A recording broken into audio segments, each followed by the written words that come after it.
Good evening and happy Wednesday. We're in the final stretch, right? Our last official meeting will be Monday. What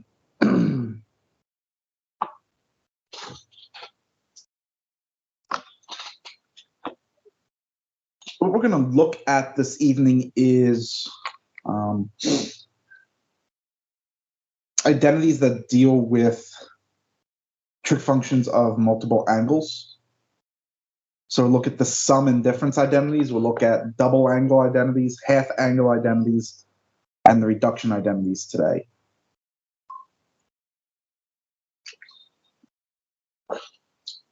All right. So just a quick heads up. You're probably going to see me reach for my water a lot more this evening. I am suffering from minor dehydration. So I may also pause more often than I usually do to go and get more water. So I apologize in advance for that.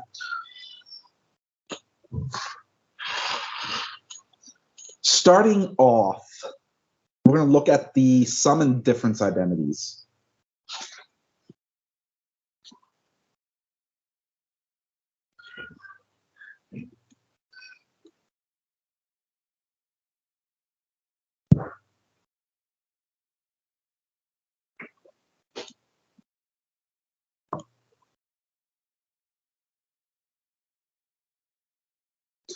And again, it is recommended that you write all of these down on a reference sheet, just so you have quick, handy access to them.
This is going to be true for any angles that are in the domain.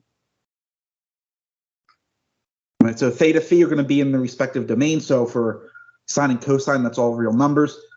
For tangent, that is everything except for odd multiples of pi over 2. We're also making the assumption that theta plus or minus phi is also in the domain. So again, theta plus or minus phi for tangent will not be an odd multiple of pi over 2.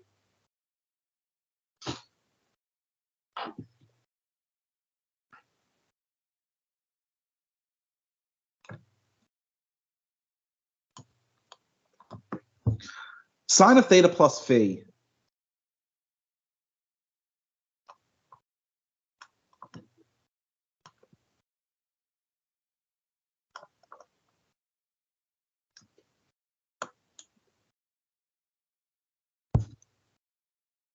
Is sine of theta times cosine of phi plus cosine of theta times sine of phi.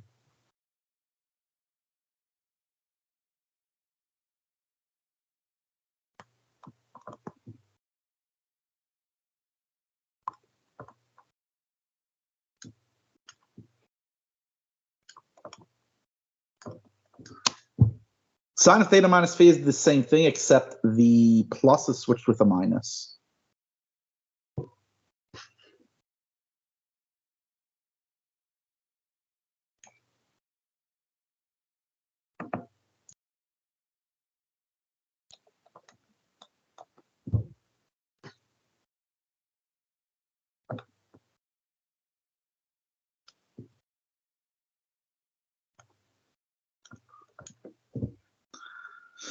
Cosine of theta plus phi is cosine of theta, cosine of phi minus sine of theta, sine of phi.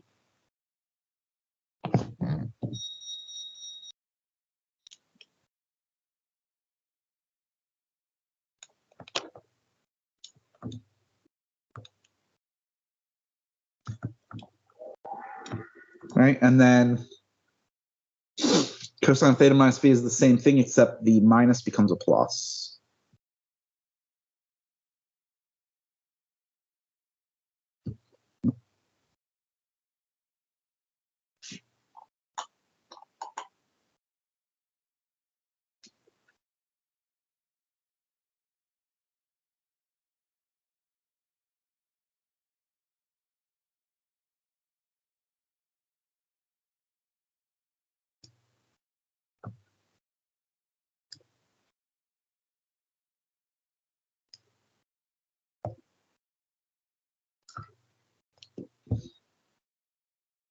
Tangent of theta plus phi. Tangent of theta plus tangent of phi all over 1 minus tangent of theta times tangent of phi.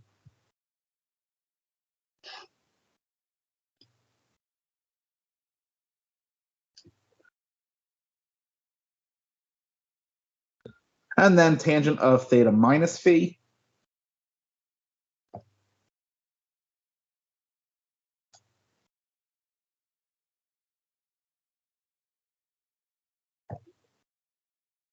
Same thing, except the signs switch.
We're going to find values of sine, cosine, and tangent at pi over 12. Well, remember, the known angles, right? The angles that we have already derived.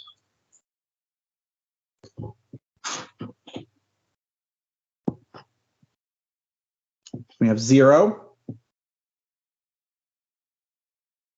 pi over 6, pi over 4, pi over 3, pi over 2, and then any angle where these are the reference.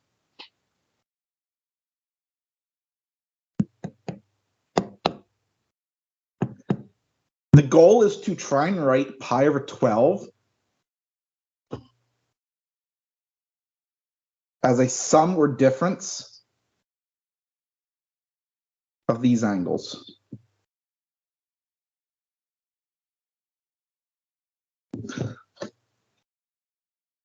And in the second block of today's meeting, we're going to see a different way in that we can actually write this, because we can also use half angles for pi over 12.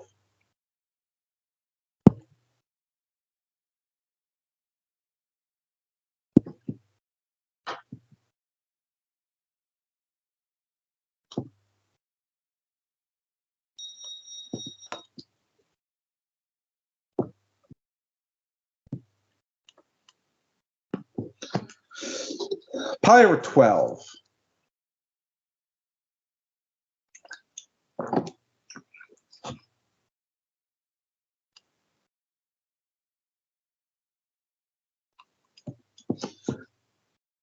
Well, pi, can't we write that as 4 pi minus 3 pi?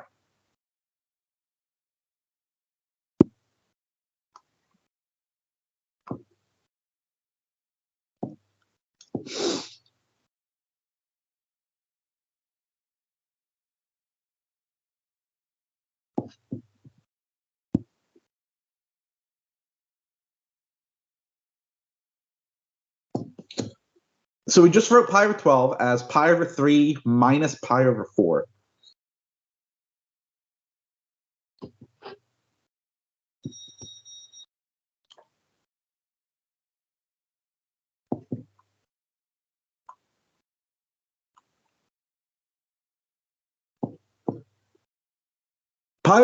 So sine of pi over 12 would be the sine of pi over 3 minus pi over 4. And we're going to use the difference identity for sine.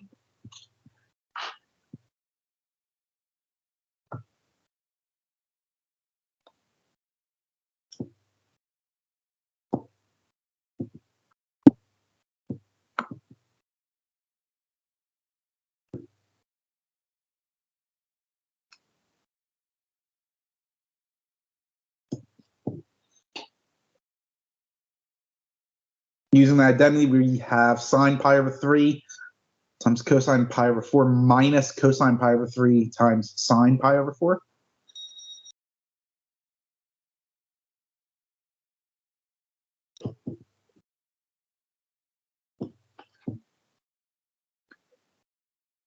Right, sine of pi over 3.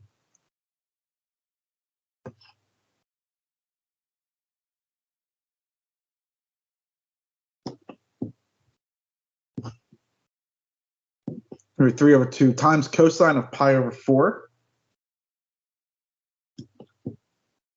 Root 2 over 2.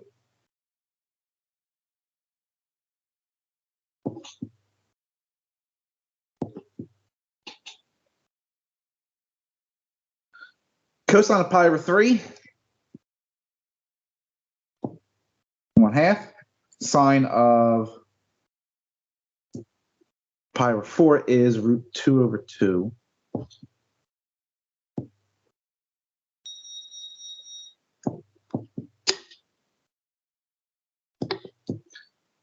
This will give us root 6 over 4 minus root 2 over 4.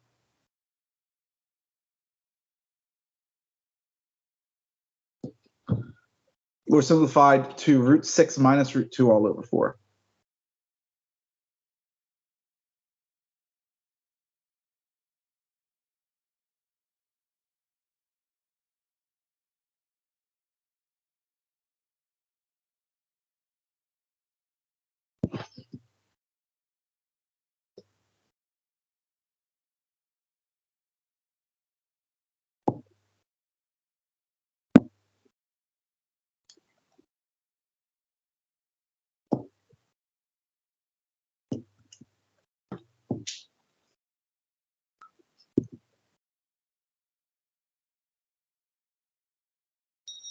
Right? Difference identity for cosine.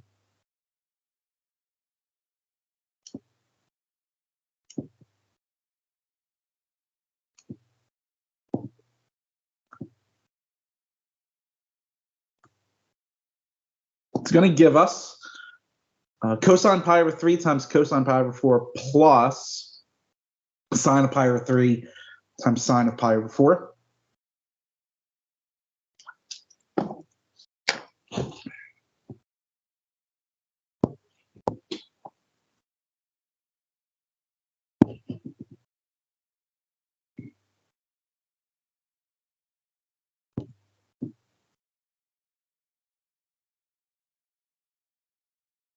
All right, we're going to know what those values are.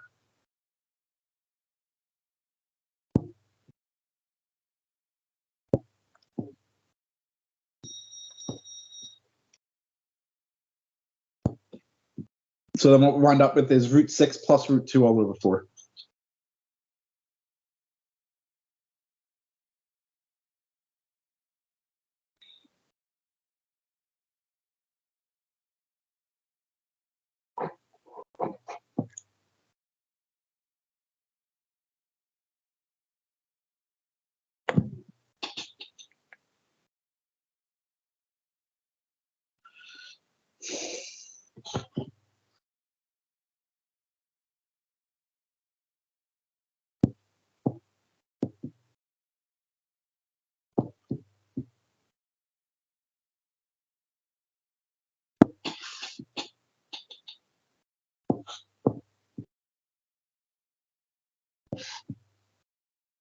Tangent pi over 12. Actually, two ways we could do this, right? Since we have sine and cosine, we could just do sine over cosine.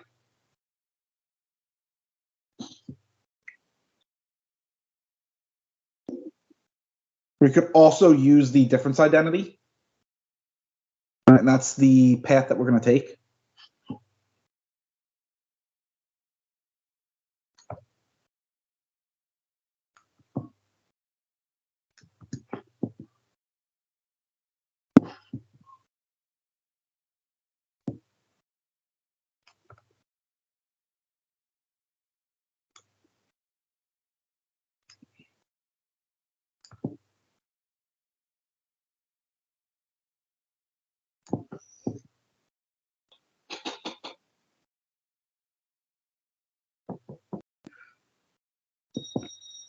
This gives us tangent pi over 3 minus tangent pi over 4 all over 1 plus tangent pi over 3 times tangent pi over 4.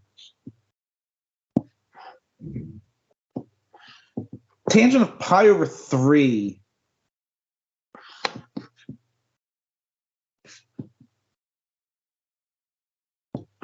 square root of 3. Tangent of pi over 4 is 1.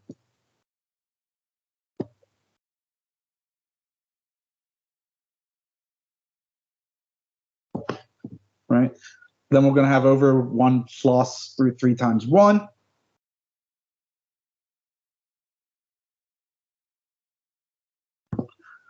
Which, of course, we can write as root 3 minus 1 over root 3 plus 1.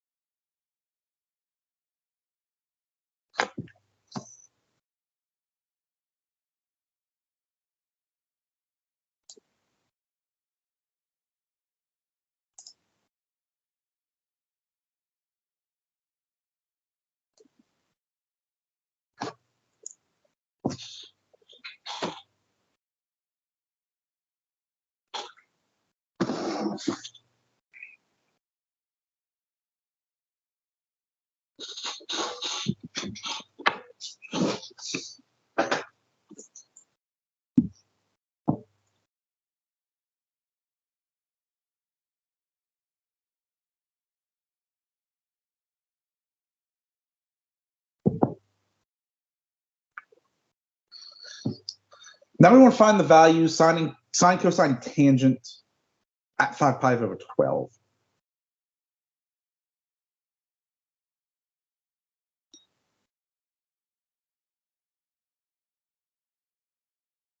Couple ways, again.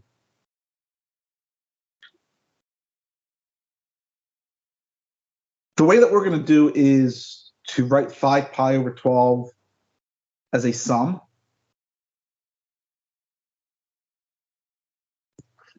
Right. We could also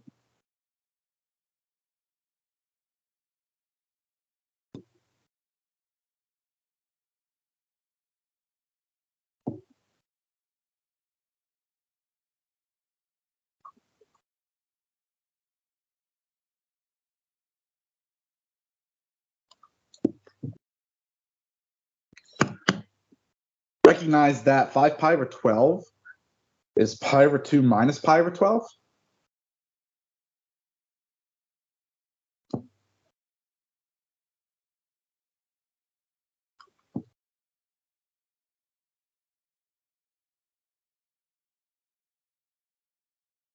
And then we could use the cofunction identities.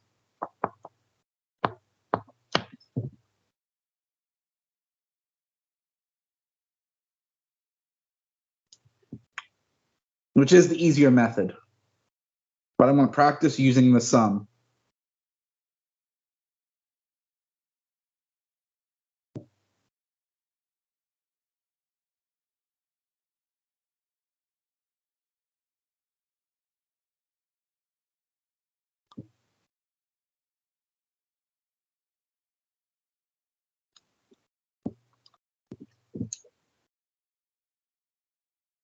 All right. Well, 5 pi over 12. 5 pi.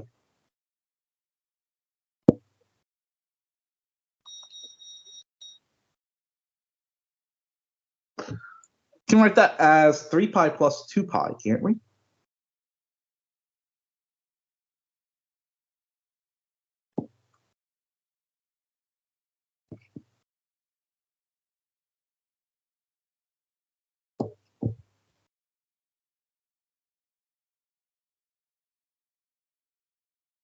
That will allow us to write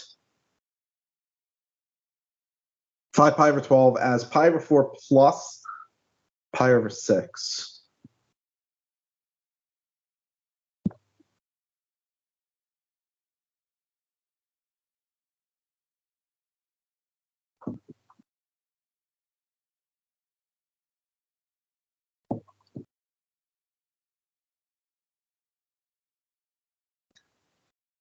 Right. Then sine of 5 pi over 12, using the sum identity for sine.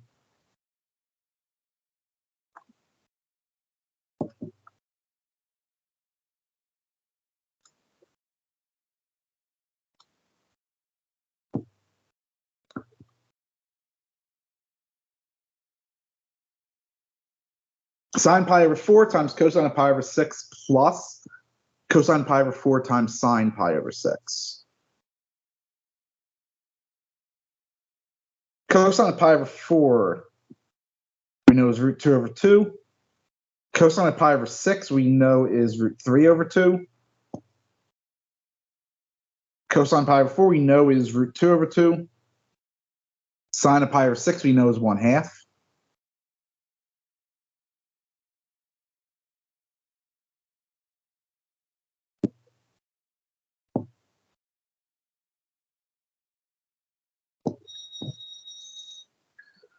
Which gives us root 6 plus root 2 all over 4. Which, if we use the cofunction identity, is what we expected, because that is what cosine of pi over 12 is equal to.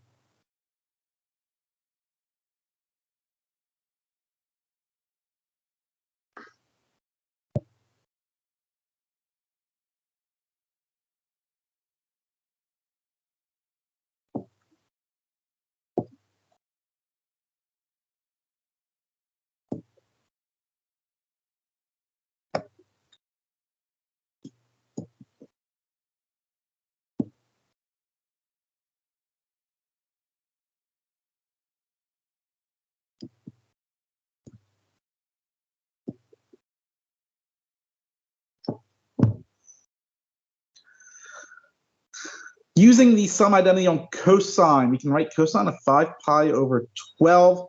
It's cosine pi over 4 times cosine pi over 6 minus sine of pi over 4 times sine of pi over 6. And all these values we already know.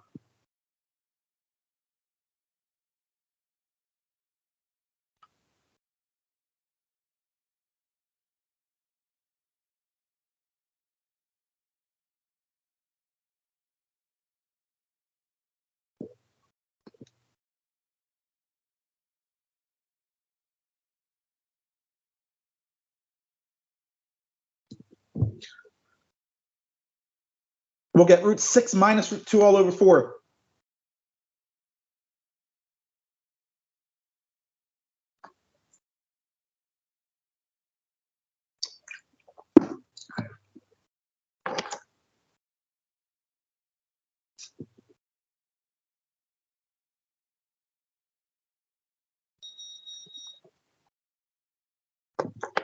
Tangent of 5 pi over 12, once again, since we know sine and cosine, we could just do sine over cosine.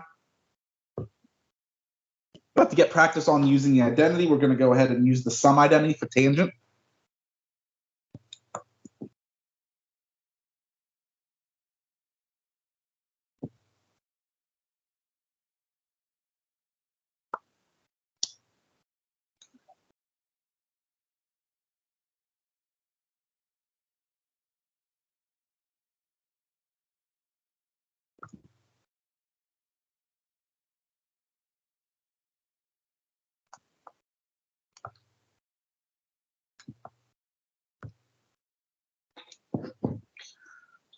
That allows us to write tangent of 5 pi over 12. That's tangent pi over 4 plus tangent pi over 6 all over 1 minus tangent pi over 4 times tangent pi over 6. Tangent pi over 4 is 1. Tangent of pi over 6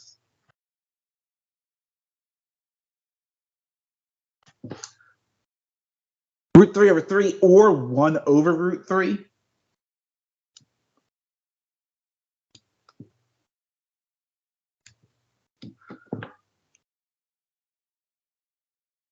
Multiply both numerator and denominator through by a root 3.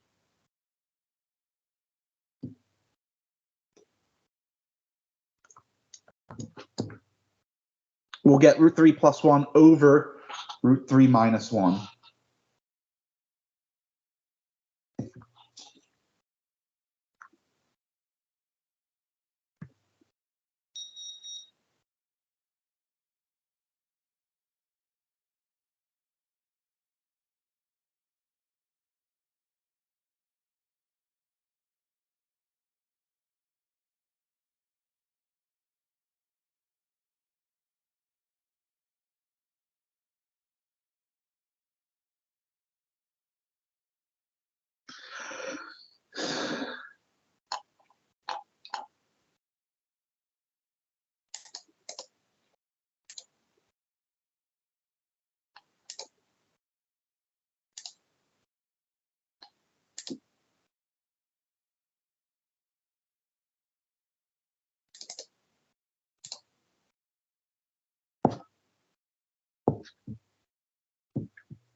Doing some simplifications. So what we're going to do for the next, I think it's 4 problems, right? 3, 4, 5, 6. 4 problems is write each expression in terms of trigonometric functions of just a single angle.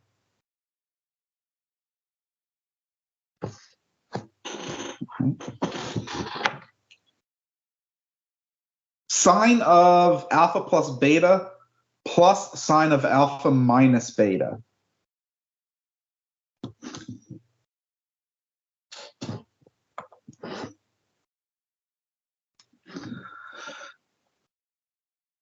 Let's go ahead and use the sum identity on that first term.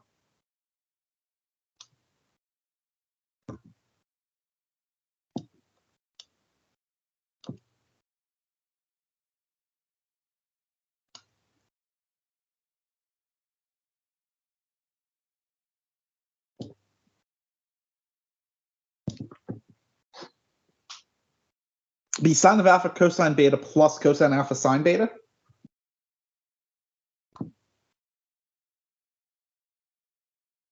Now if we use the difference identity,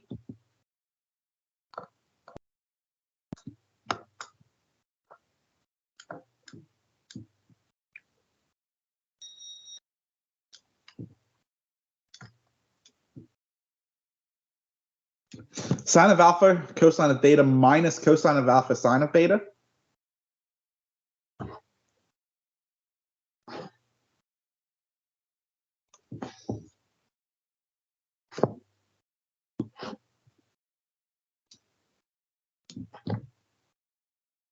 Well, if you look, right, we have cosine of alpha sine of beta plus a negative cosine of alpha sine of beta. That's 0. Then we have sine alpha cosine beta plus sine alpha cosine beta.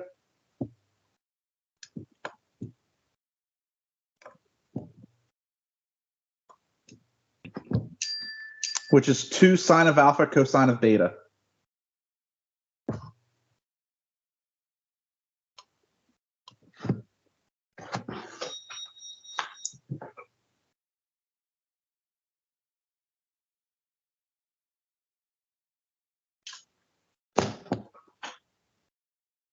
Right.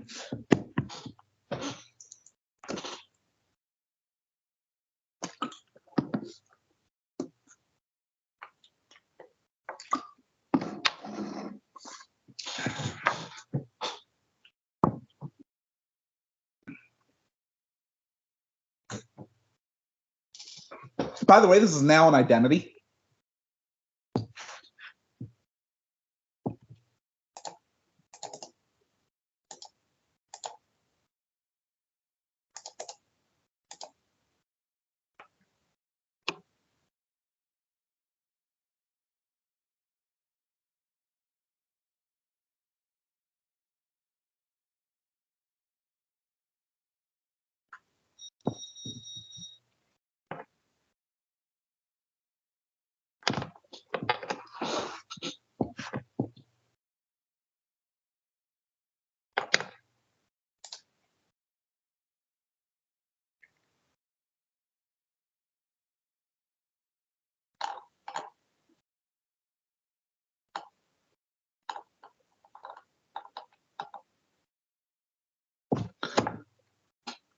Next up, cosine of alpha plus beta minus cosine of alpha minus beta.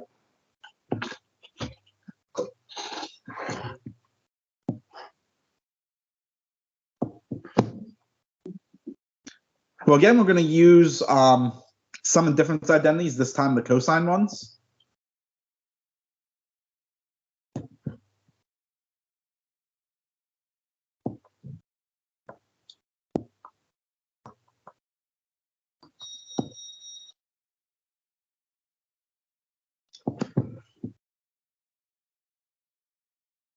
Right. Cosine of alpha plus beta is cosine alpha cosine beta minus sine alpha sine beta. Cosine of alpha minus beta. Cosine alpha cosine beta plus sine alpha sine beta.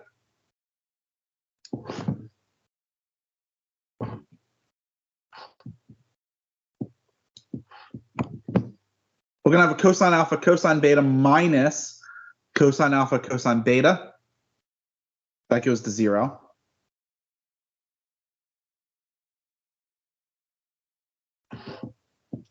Negative sine alpha sine beta minus sine alpha sine beta.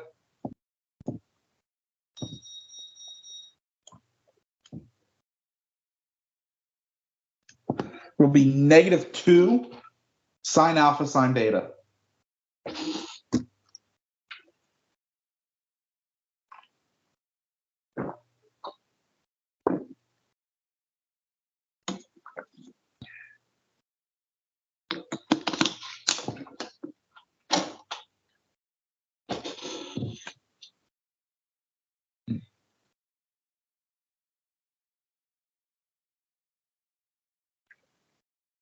Okay.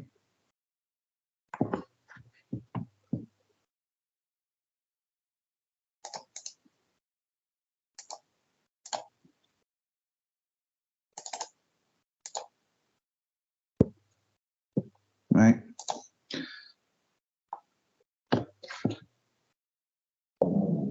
So I need to step away for a few minutes. Why don't you, along the way, try and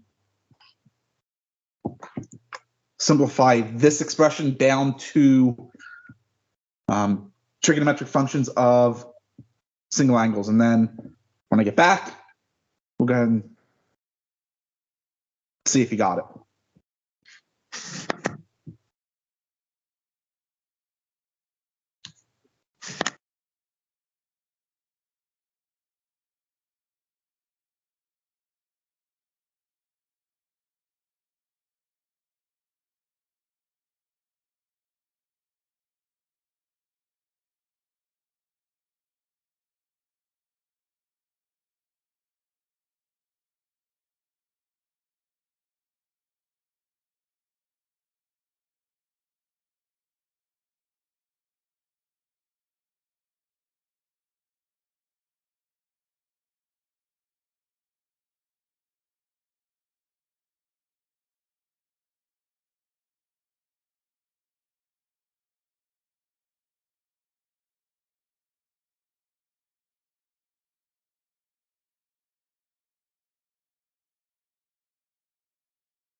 Okay, so let's see how we did.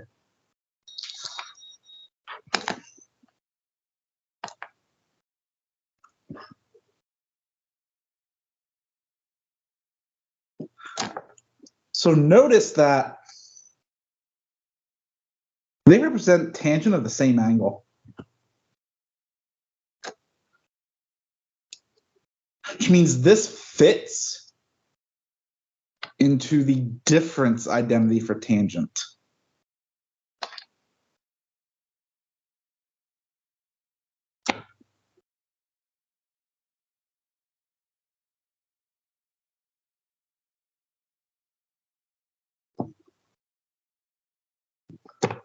So we can write this as tangent of the quantity alpha plus beta minus alpha.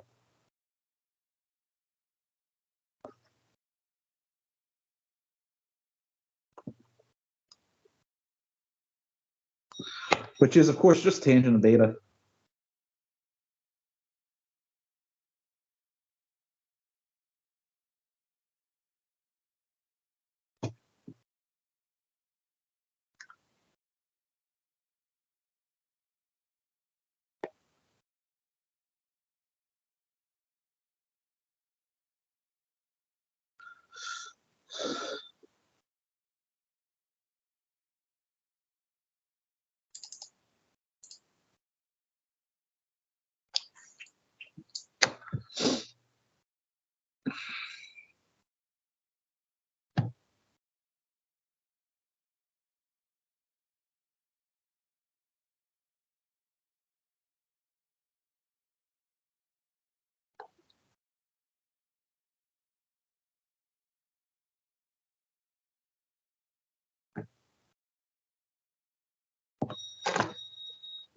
Yes, just tangent of beta is the simplification.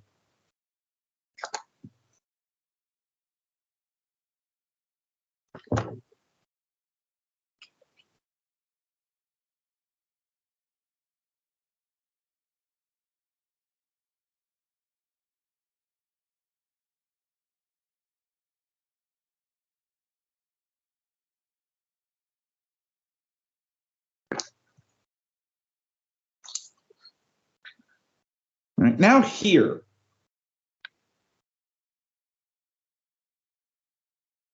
what we could do,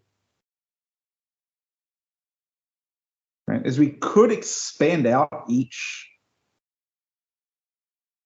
term, right? So we could expand this term out using binomial theorem. We could expand this term out using binomial theorem, right?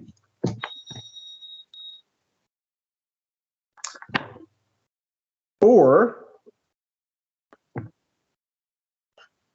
we could look at this and recognize that this is the difference identity for sine.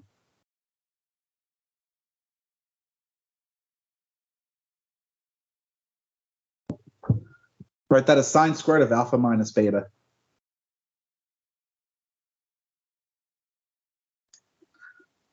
And we look at this one, and we can recognize this as the difference identity for cosine.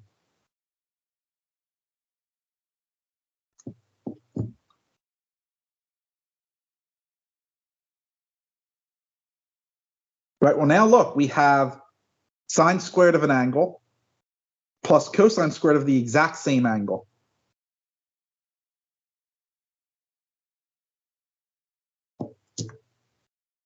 Which is 1. All right, that's the Pythagorean identity for sine and cosine.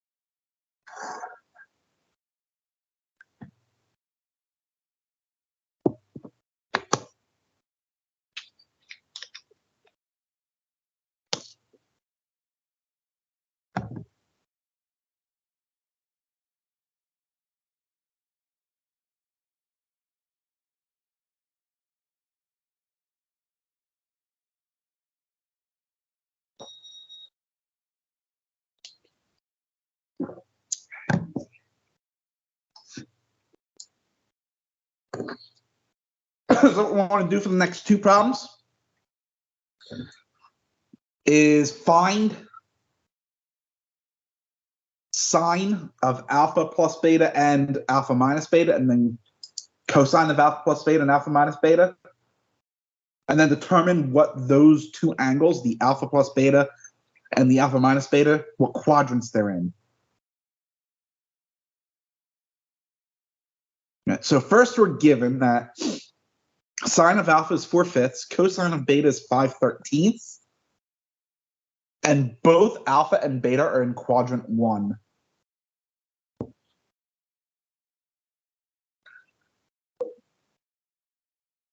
Well, alpha and beta both being in quadrant 1 means that they are both acute angles. So we're able to use right triangle trigonometry for both of these.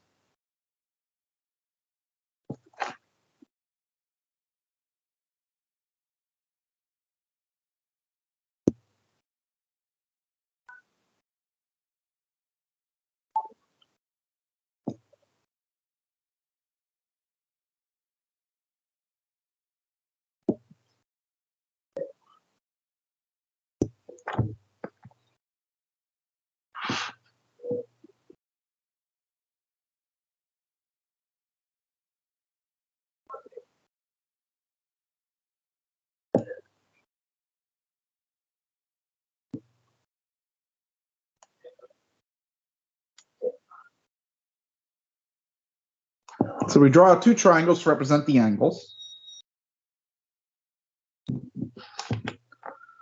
For alpha, we know sine of alpha is 4/5.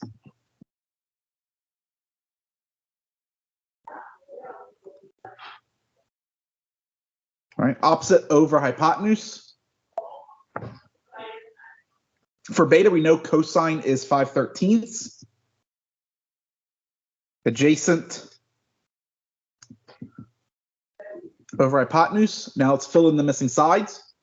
Right, for alpha, yes, the missing length is 3.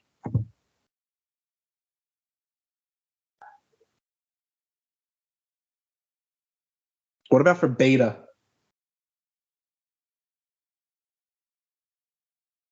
Right, so then the missing length on beta would be, yes, 12.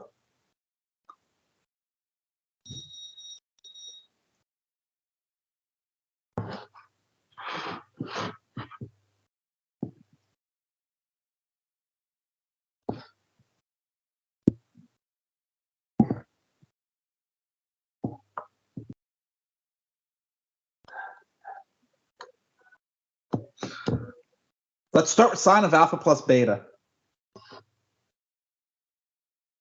Some identity.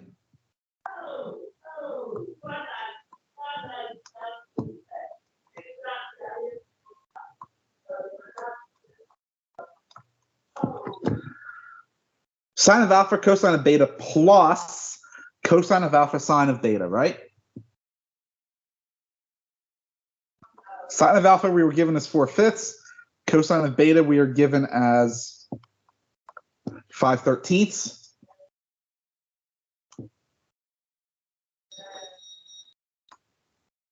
What is cosine of alpha?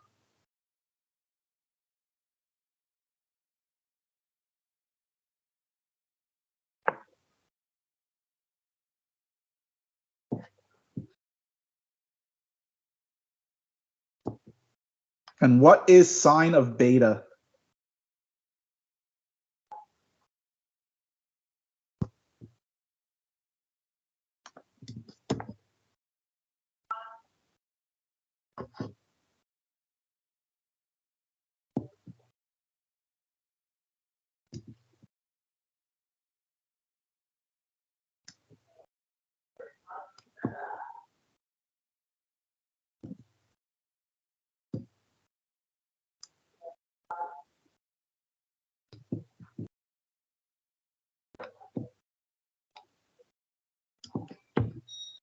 Then sine of alpha, let's actually make that look more like a 56. There we go. Sine of alpha plus beta is then 56/65.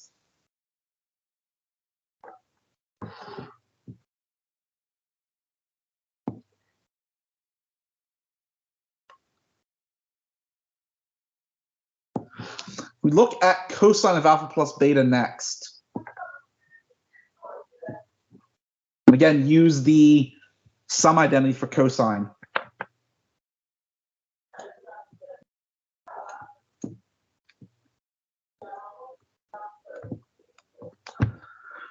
Cosine alpha, cosine beta minus sine alpha, sine beta.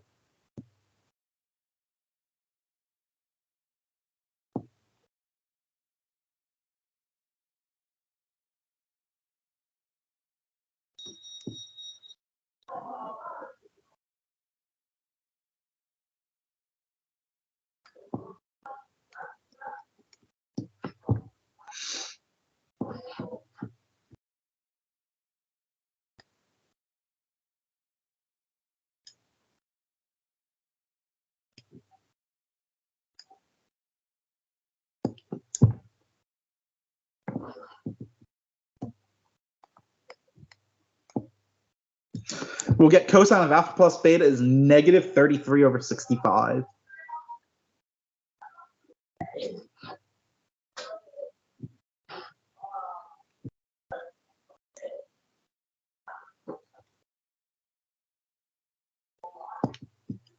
What quadrant is alpha plus beta in?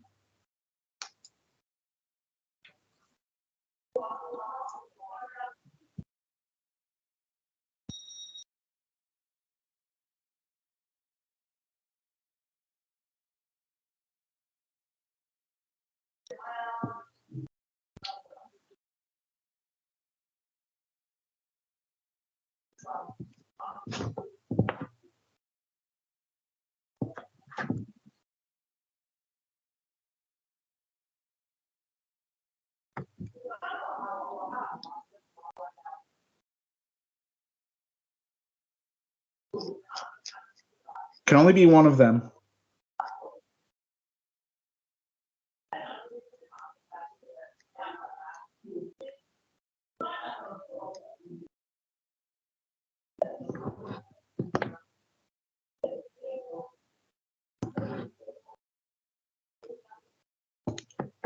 It's in quadrant 2.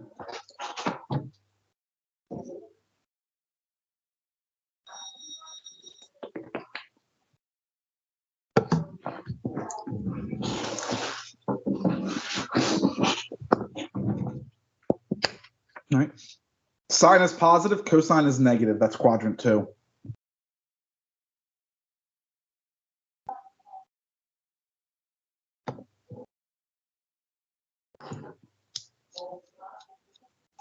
And we know it's going to be, we only know it's greater than pi over 2 because we know it's in quadrant 2. Right? You won't be able to determine that otherwise.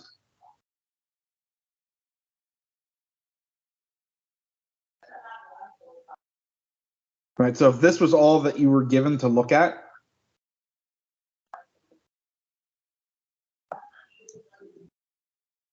without actually calculating alpha and beta, right, which you can do with inverse trig functions,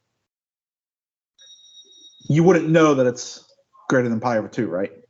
The only reason we know that is because we calculate both sine and cosine of it and saw that sine was positive, cosine is negative. Right, that tells us quadrant 2, which tells us larger than pi over 2.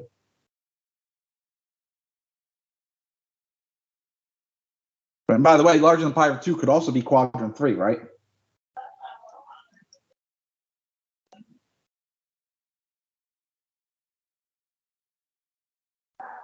In which case, both of them would be negative.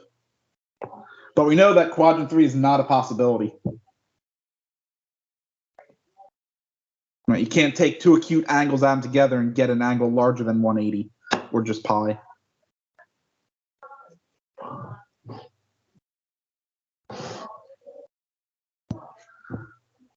So let's look at alpha minus beta.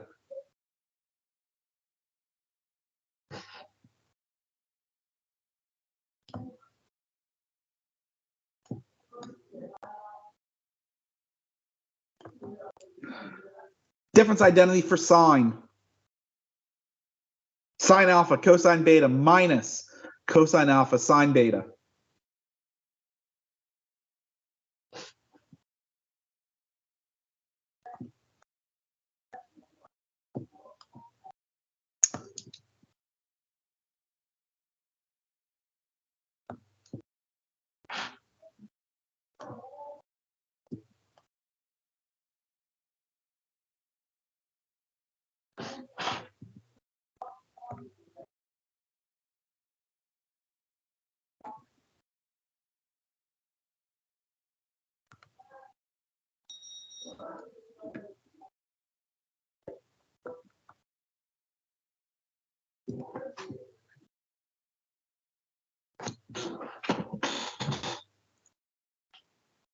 And we'll get negative 16 over 65.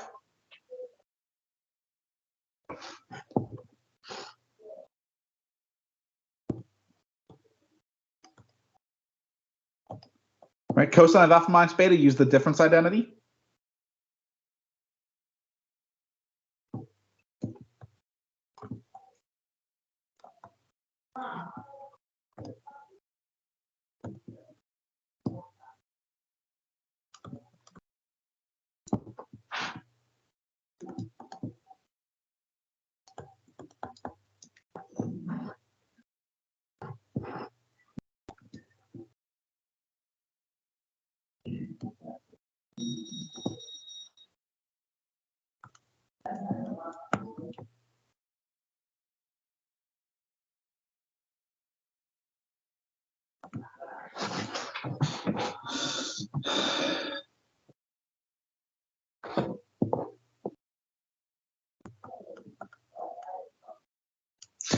And we should get 63 over 65, right?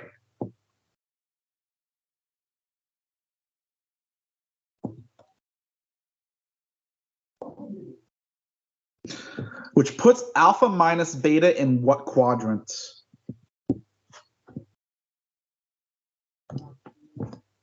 Right, the fourth quadrant.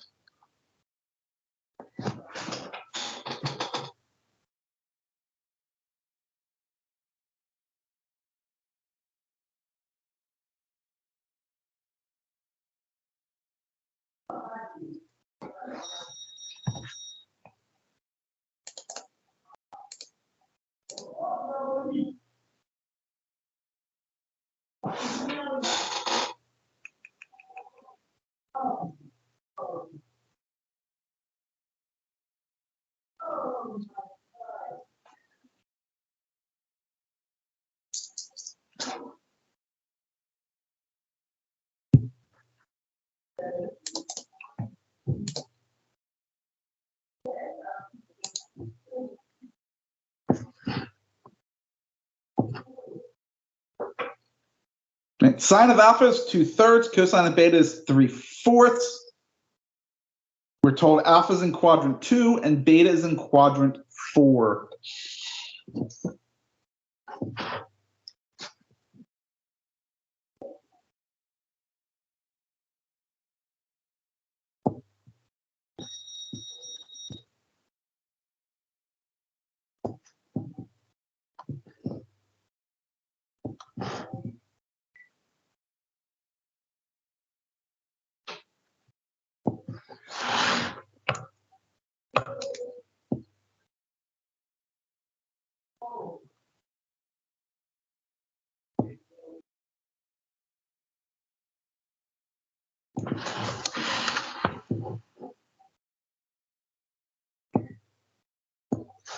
Right, so there is alpha.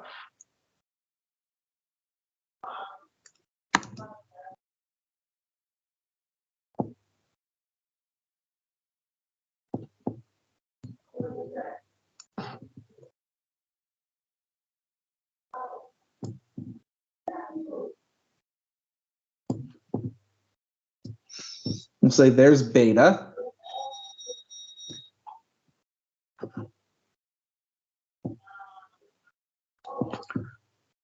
And so for alpha, we know it's going to have a length of 3.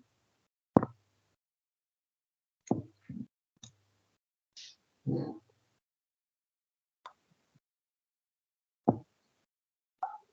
we know the y-coordinate is going to be 2. Beta, we have a length of 4. And we know the x-coordinate is 3.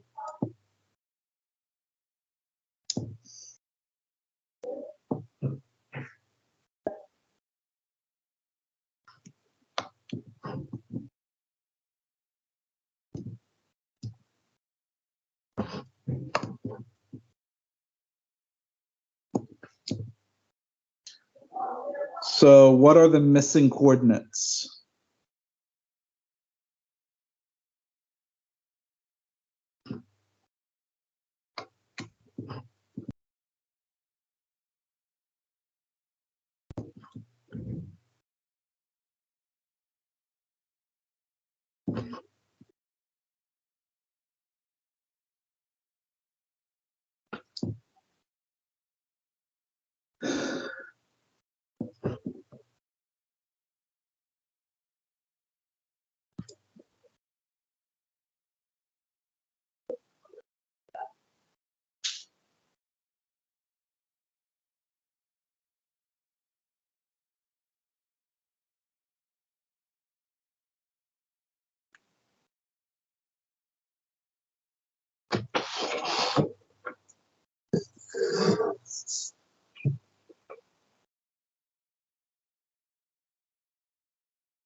We know r has to be the square root of x squared plus y squared.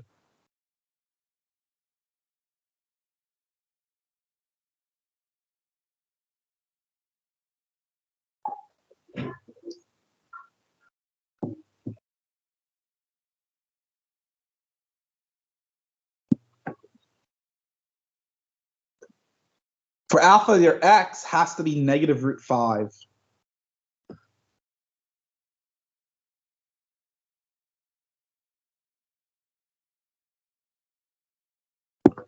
And then for y, or for beta, your y has to be negative root 7.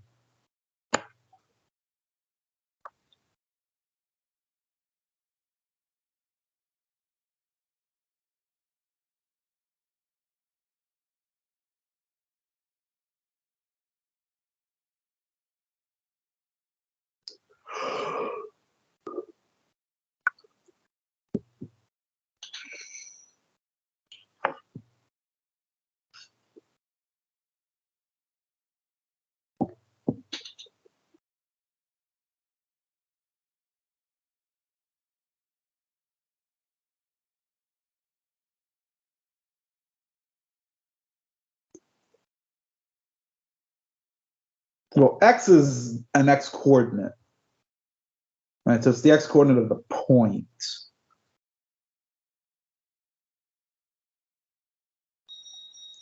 It would only be a side if we're considering an acute angle, right? Because that's when we look at the right triangles.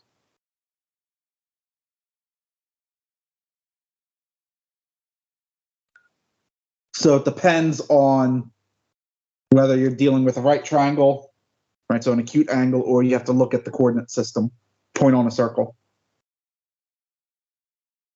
Right? If it's not acute, you have to use coordinates, yes.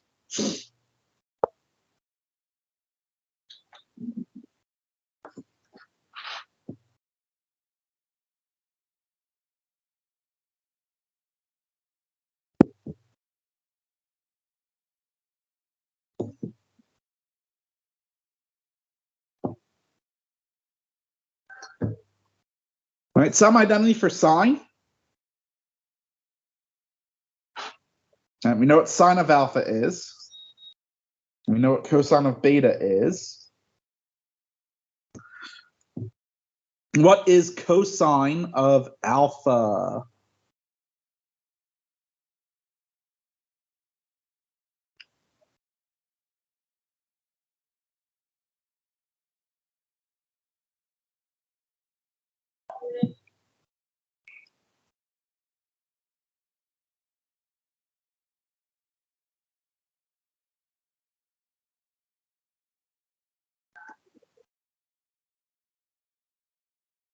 All right, be negative root 5 over 3. What about sine of beta?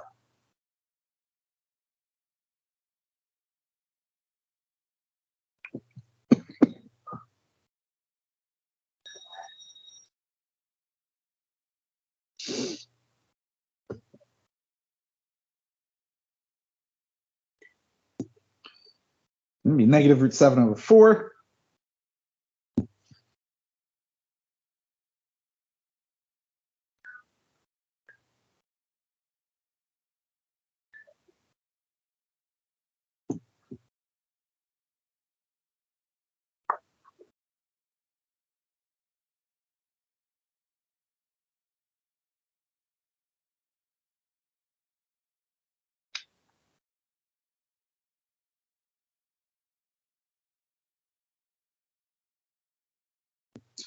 We'll get a half plus root 35 over 12, or 6 plus root 35 all over 12.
You either get root 7 over 6 minus root 5 over 4, or you can write that as 2 root 7 minus 3 root 5 all over 12.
All right, this is the second quadrant.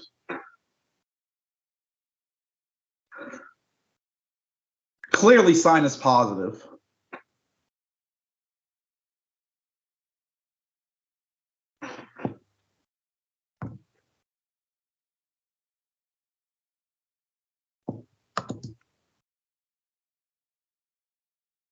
All right.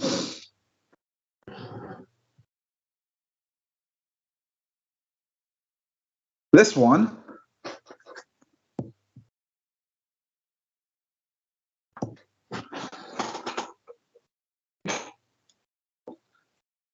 is clearly negative.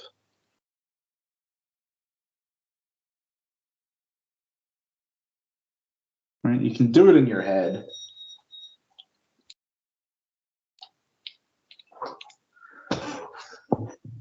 Right, so here's how I did it without using a calculator. I just go, okay, well, root 7 is going to be slightly less than root 9. Right? So 2 root 7 is going to be slightly less than 6. Root 5 is slightly larger than root 4. Right? That means that 3 root 5 is slightly larger than 12. Value less than 6 minus a value larger than 12 is negative. So cosine is negative.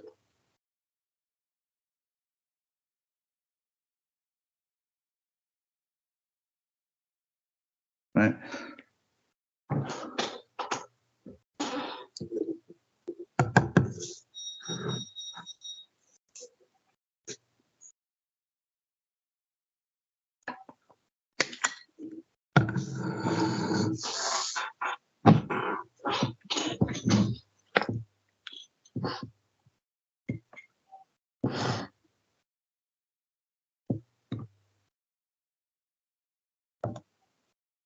We now want sine of alpha minus beta, right?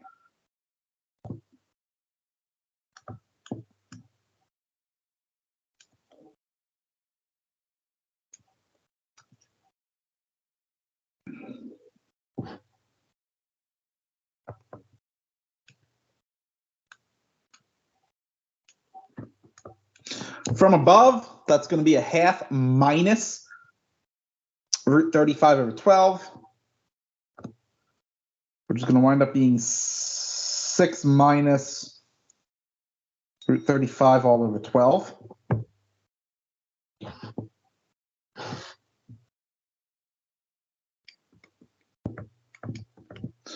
Cosine of alpha minus beta.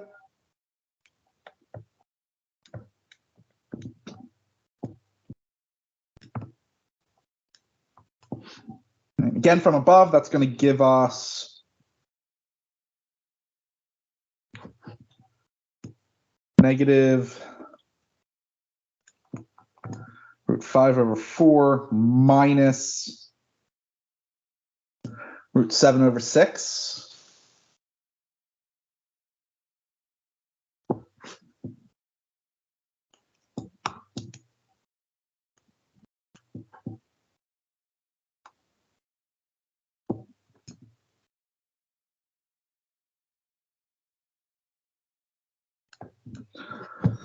Right? Or negative 3 root 5 plus 2 root 7 all over 12.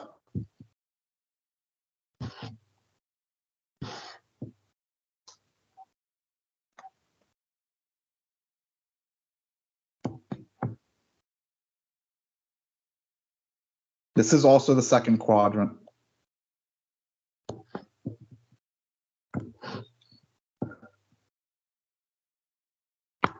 Right, cosine is quite obviously negative.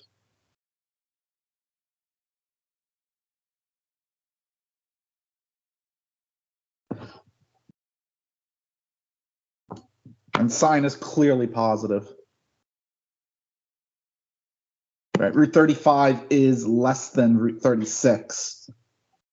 Right, so you have 6 minus a value less than 6, which is positive.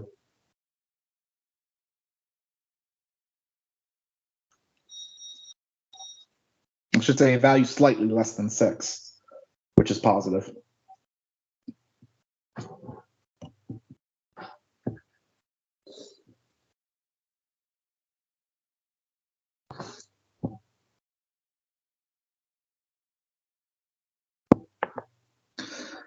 Wouldn't be a quadrant then. It'd be on an axis.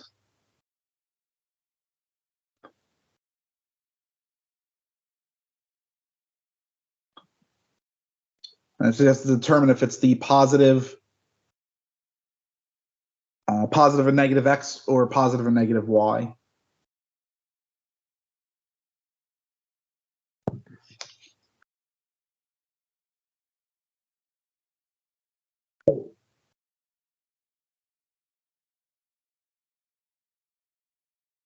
Any questions on the sum and difference identities?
Double angle.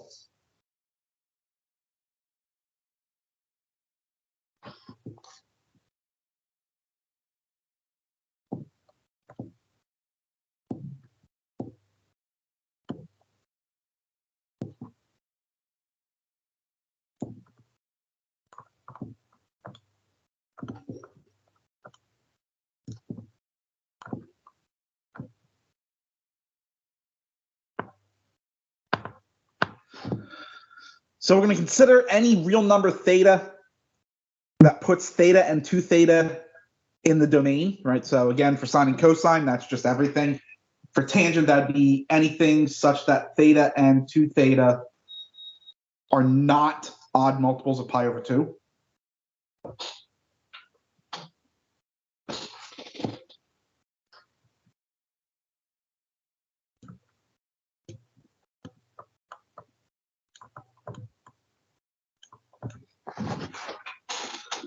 Sine of 2 theta is 2 times sine of theta times cosine of theta.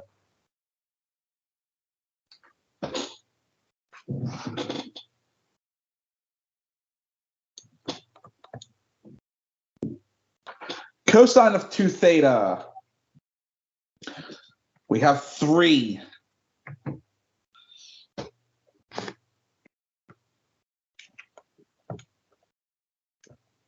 Cosine squared minus sine squared. 2 cosine squared minus 1.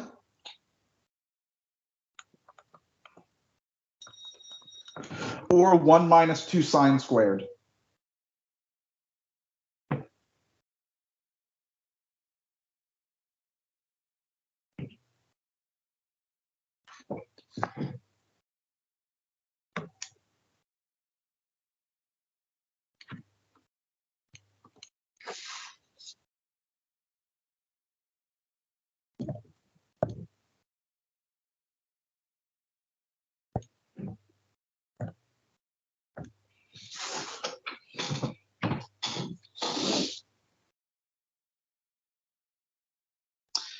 Tangent of 2 theta is going to be 2 tangent of theta over 1 minus tangent squared of theta.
Reduction identities.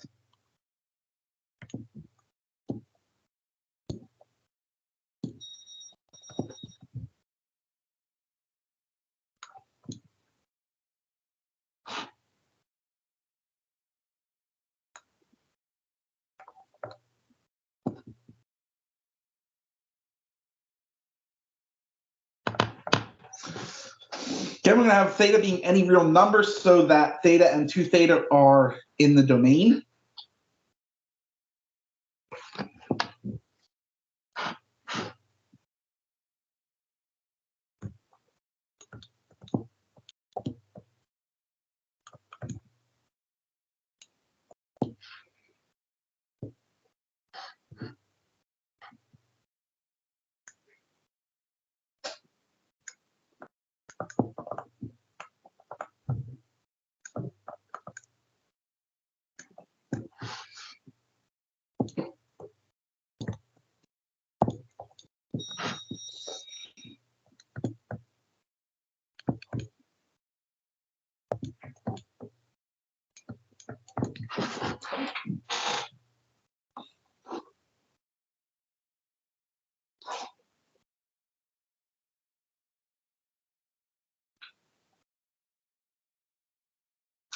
Sine squared of theta is 1 minus cosine of 2 theta over 2. Cosine squared of theta is 1 plus cosine of 2 theta over 2. Tangent squared of theta, 1 minus cosine of 2 theta over 1 plus cosine of 2 theta.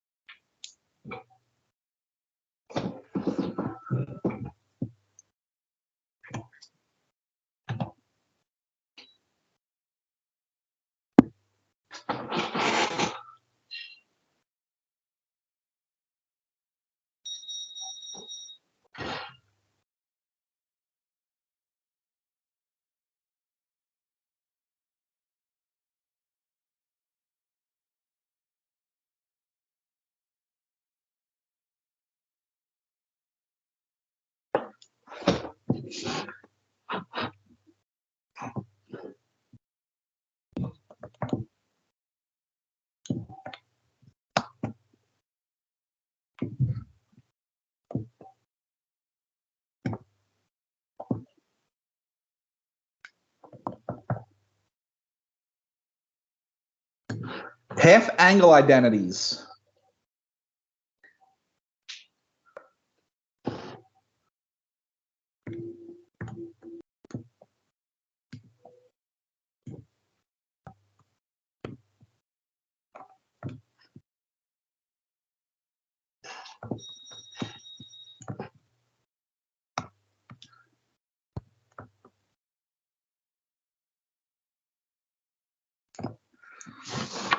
So that theta be any real number so that theta over 2 is in the domain.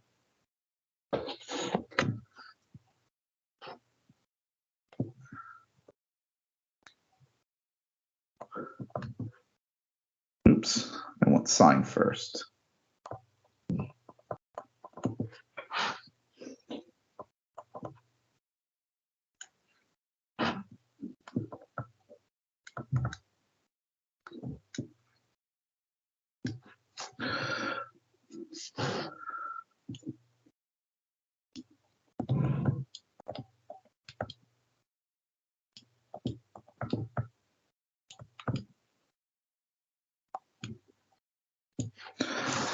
Right, sine of theta over 2 is going to be plus or minus square root of 1 minus cosine theta over 2.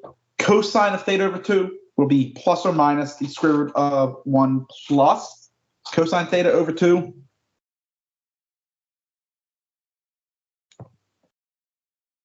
And then tangent of theta over 2. There are 3 of them.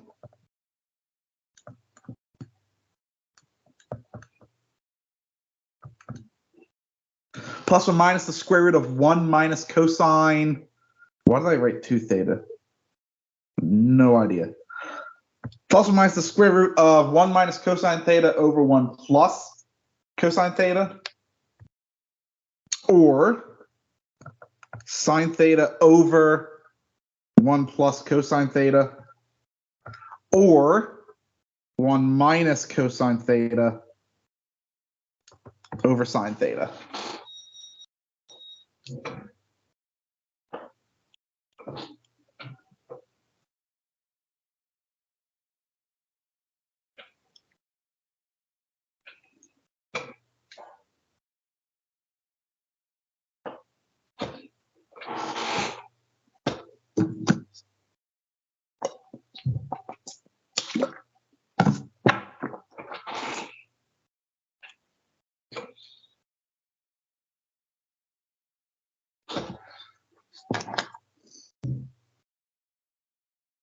Not these two. So for tangent, the last two are not plus or minus square root.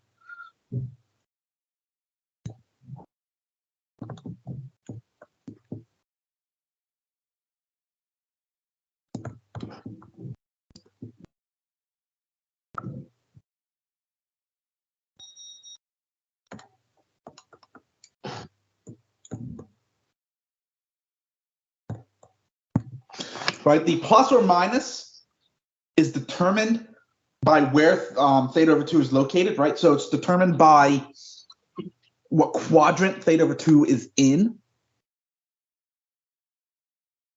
All right, so for instance, if we're in quadrant 2, sine would be the positive square root, cosine would be the negative square root. And then tangent would then also be negative.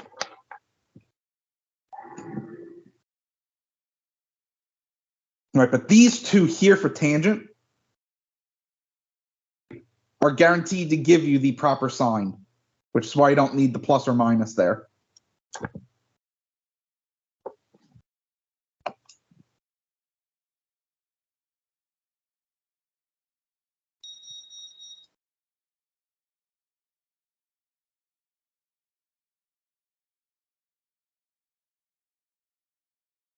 Okay.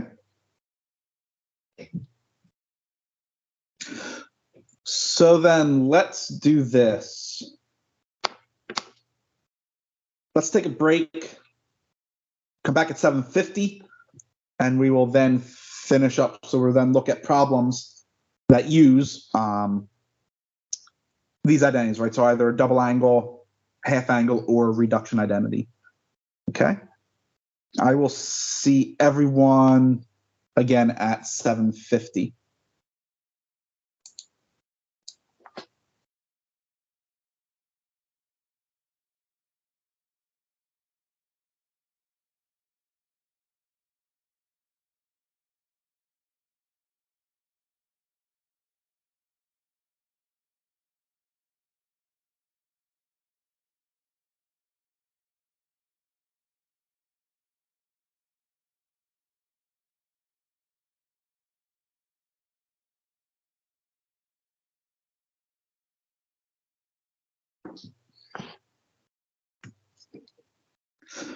And we're back. So as promised, I'm going to look at pi over 12 again. But this time I'm going to use the half angle identities instead of the difference identity.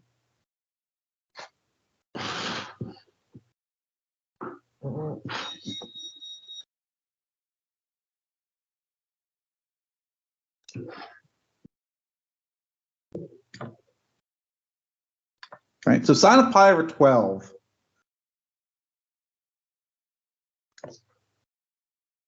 isn't pi over 12 half of pi over 6?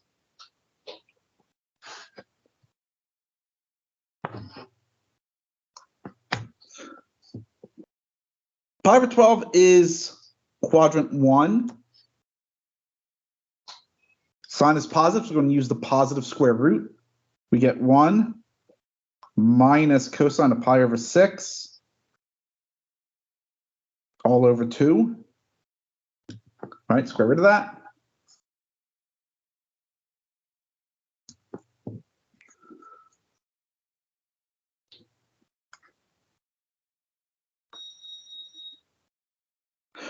What is the cosine of pi over 6?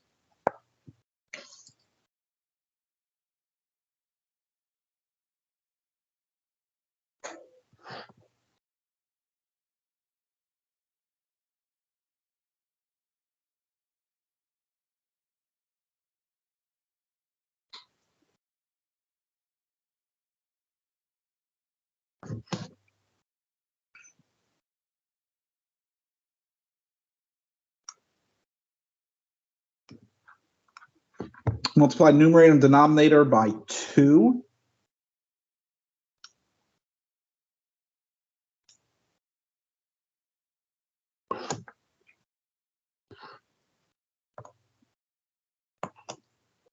And then simplify.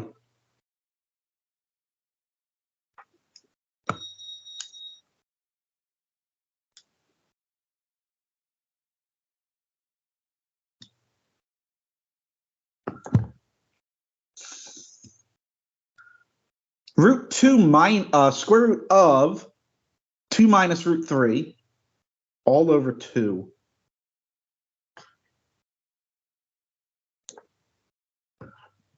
But when we use the difference identity at the very start of the first block, the first segment,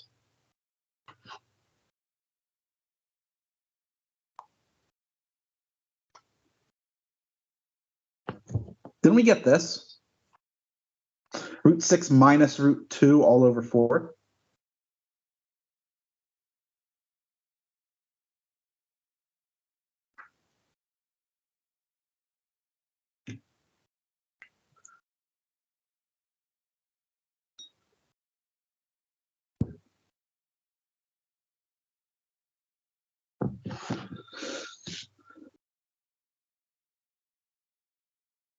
Well, sine of pi over 12 has to equal sine of pi over 12, right? It's a function.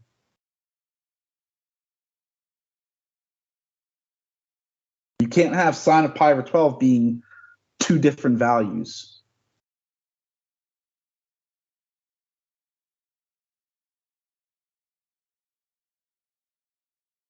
Well, that is only possible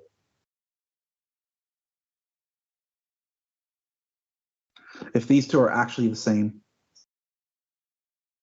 And they are.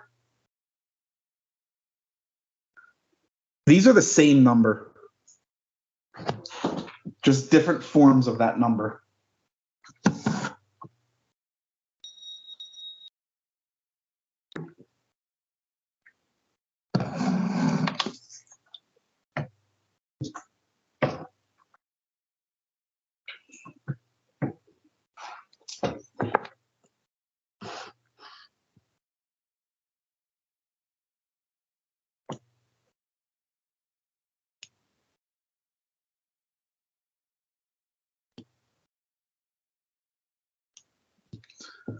For cosine,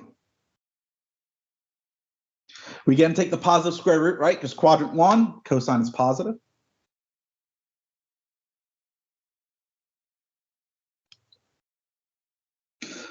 It'll be the square root of 1 plus cosine pi over 6 over 2.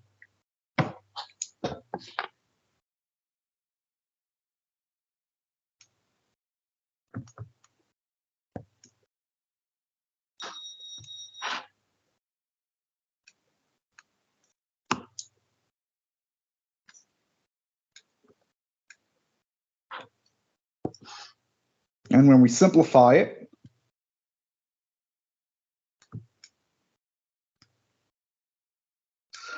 we get the square root of 2 plus root 3 all over 2. But this has to equal what we got when we used the difference identity.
right, for tangent.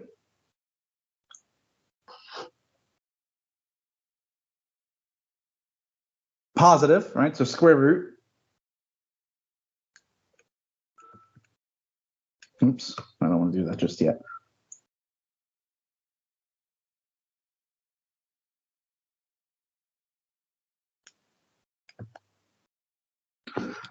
Right, positive square root of 1 minus cosine pi over 6 over 1 plus cosine pi over 6, which is the square root. Right, 1 minus root 3 over 2 divided by 1 plus root 3 over 2, and then just multiply numerator and denominator by 2.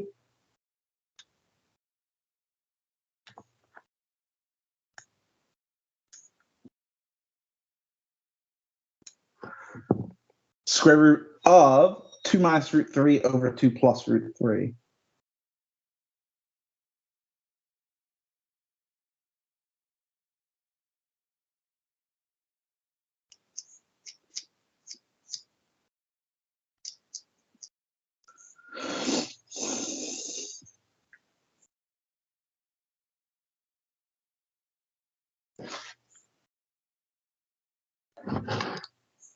Or if we use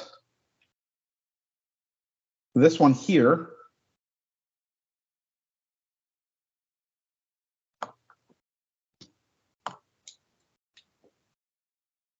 it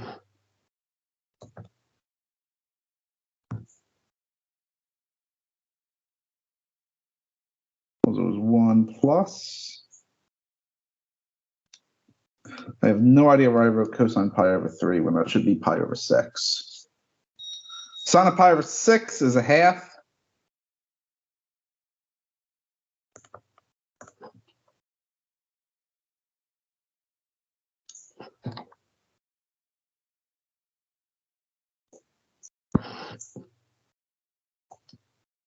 Or if we use this one,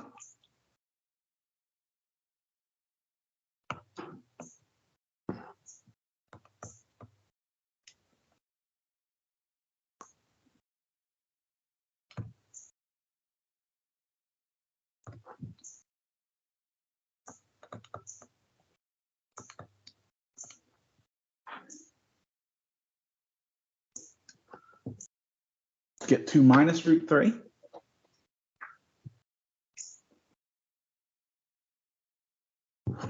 Right? But when we use the difference identity, we got root 3 minus 1 over root 3 plus 1.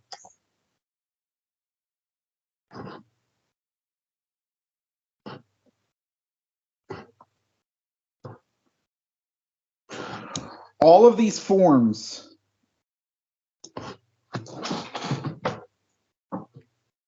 represent the exact same number. So all of them are equal.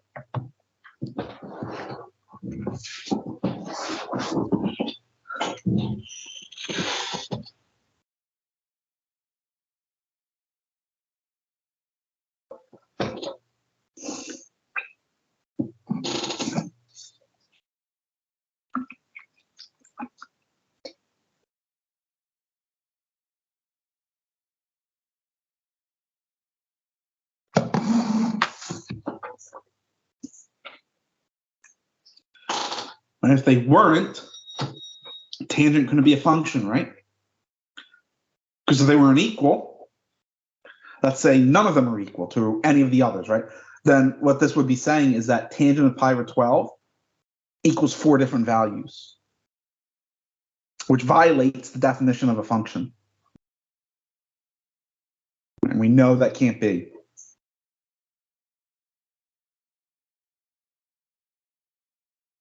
Even if one of them aren't equal to any of the others. And then let's say the other 3 are all the same. We would still have tangent of pi over 12 going to 2 different values, which we can't have. So all 4 of those forms have to represent the exact same number.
Right. Let's express sine of 3 alpha in terms of sine alpha only. And we'll also express cosine of 4 alpha in terms of cosine of alpha only.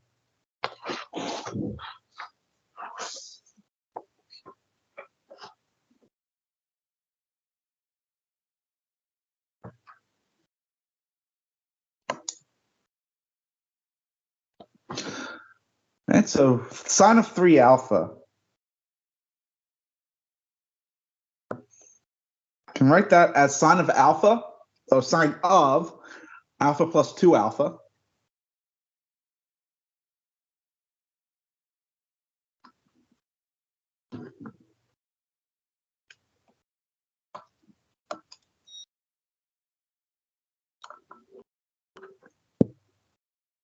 Right. Use the sum identity for sine. We get sine alpha cosine 2 alpha plus cosine alpha sine 2 alpha.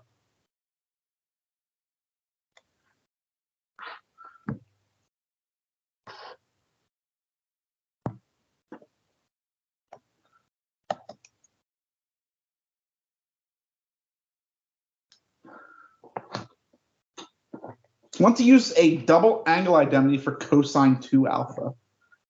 We have 3 of them.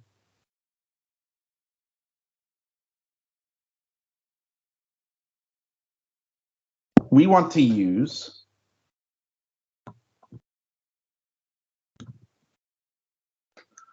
the 1 minus sine squared of 1 minus 2 sine squared of alpha, since we're trying to only get sine of alphas.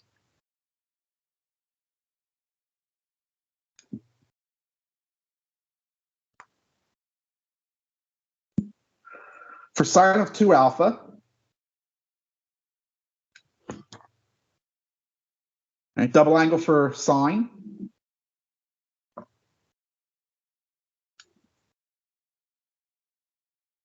Would be 2 sine cosine.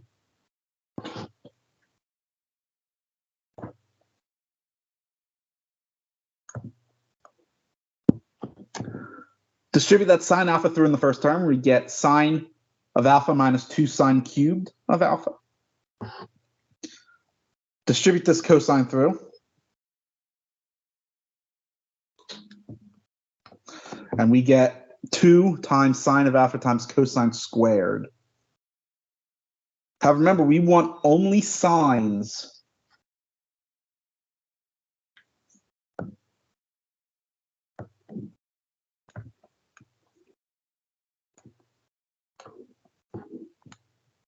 So cosine squared we can write as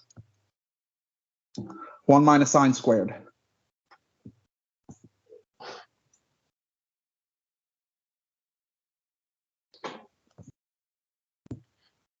Now distribute that 2 sine of alpha through.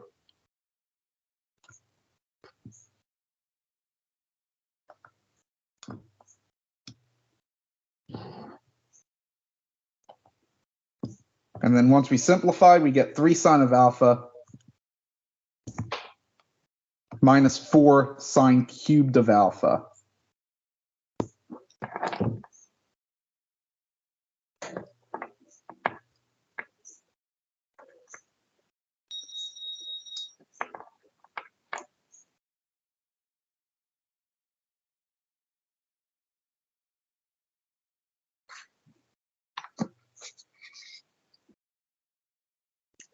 By the way, this is an identity now, right? We've just verified it. We derived it.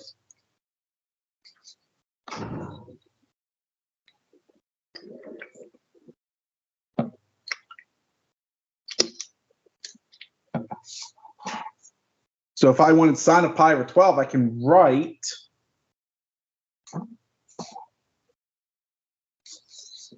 no, not pi over 12.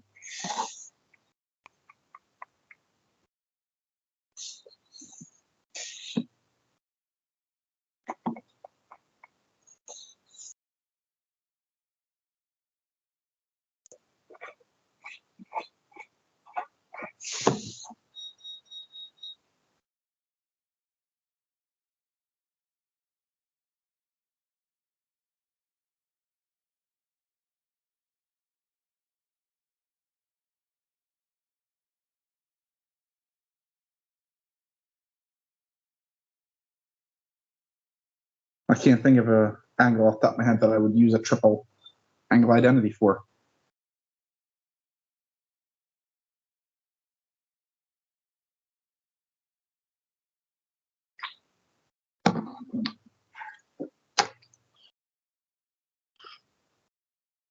Yeah, but we could write sine of 3 alpha now as 3 sine of alpha minus 4 sine cubed of alpha.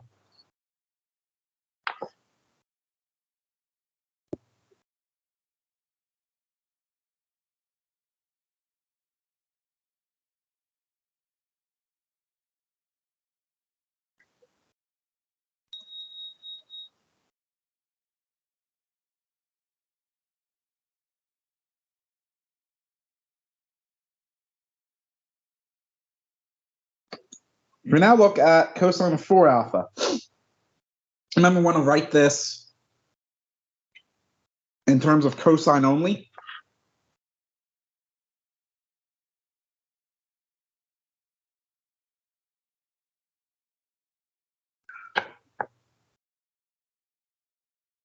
Well, we can start by writing it as cosine of twice 2 alpha, and then use a double angle.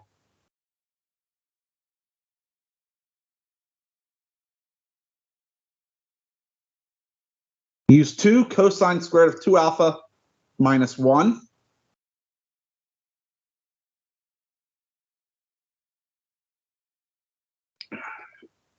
That is a double angle again.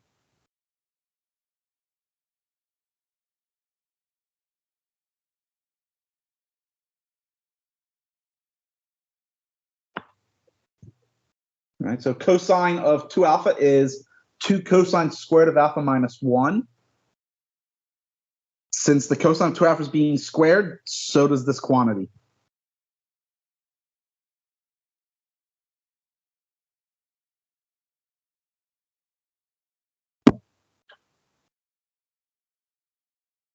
Use binomial theorem to expand that out.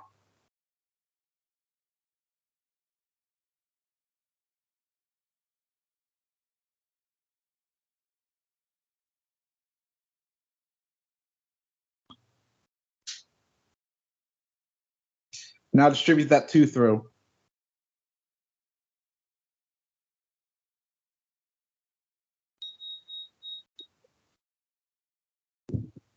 Oh, but plus 2 minus 1 is just plus 1. So cosine of 4 alpha is 8 cosine to the 4th alpha minus 8 cosine squared of alpha plus 1.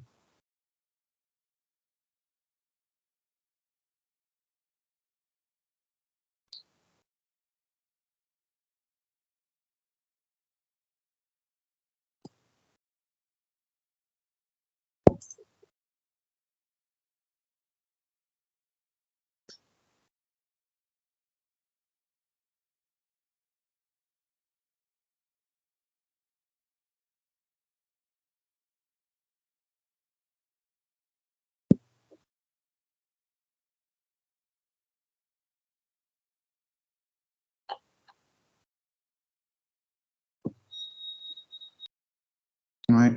Finishing up. Last collection of problems. We're just going to prove identities.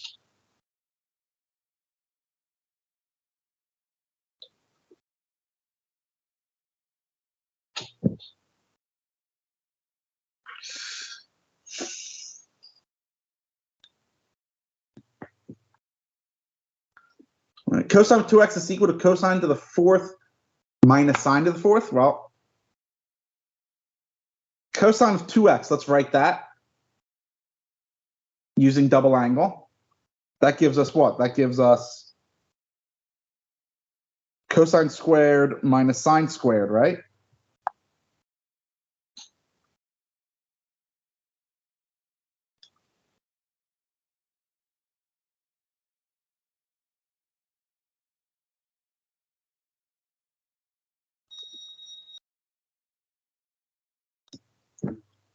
But since cosine squared plus sine squared is 1, right, we can multiply by it.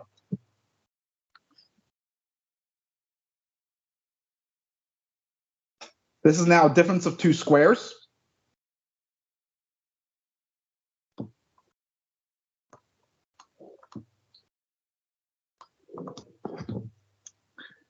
That's cosine to the fourth minus sine to the fourth as desired.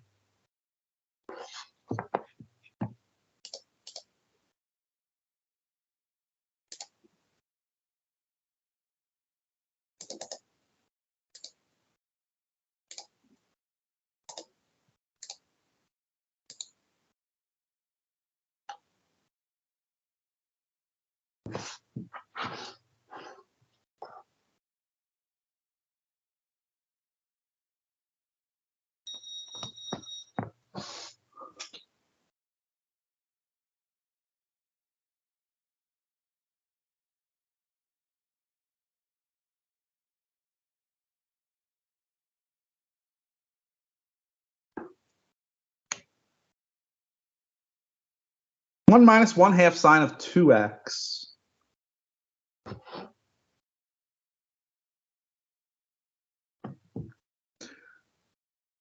Sine of 2x is 2 sine, excuse me, is 2 sine cosine, right?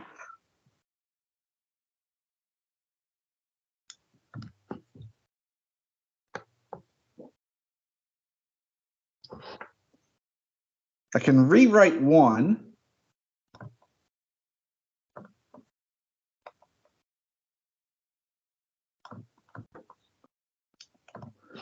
as sine squared plus cosine squared.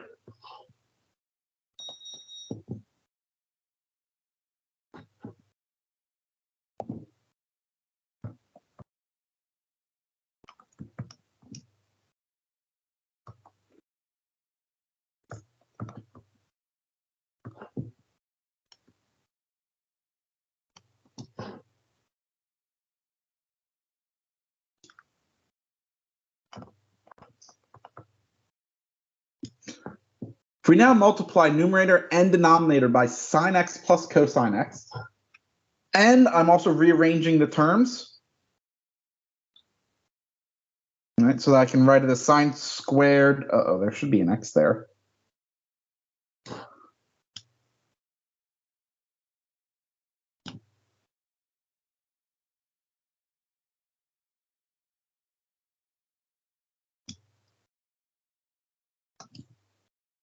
Sine squared x minus sine x cosine x plus cosine squared. We can recognize that this is the formula for a sum of cubes.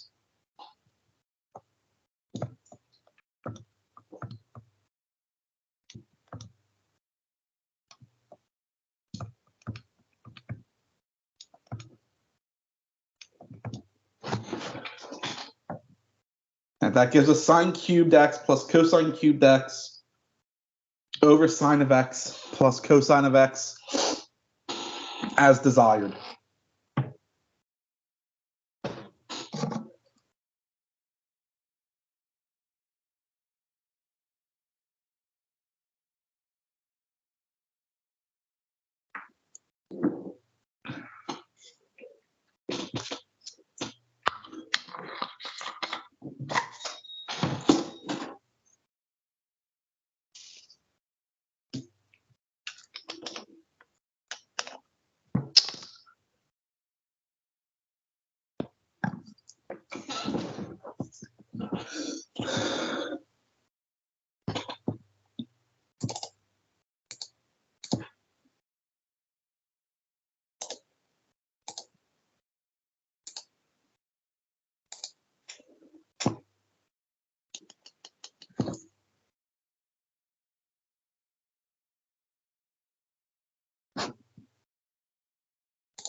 Cosine. Cosine of x. Well, this looks like a double angle.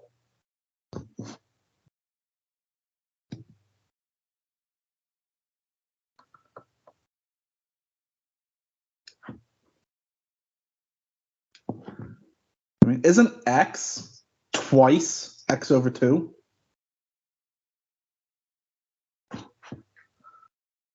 All right.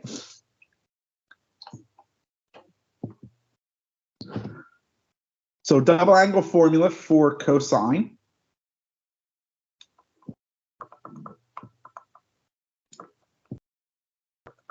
All right, cosine squared of x over 2 minus sine squared x over 2.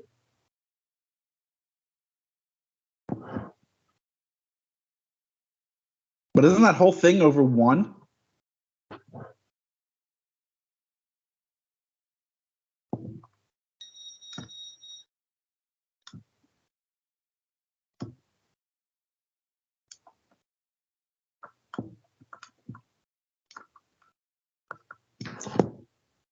And 1 is cosine squared plus sine squared as long as it's the same angle.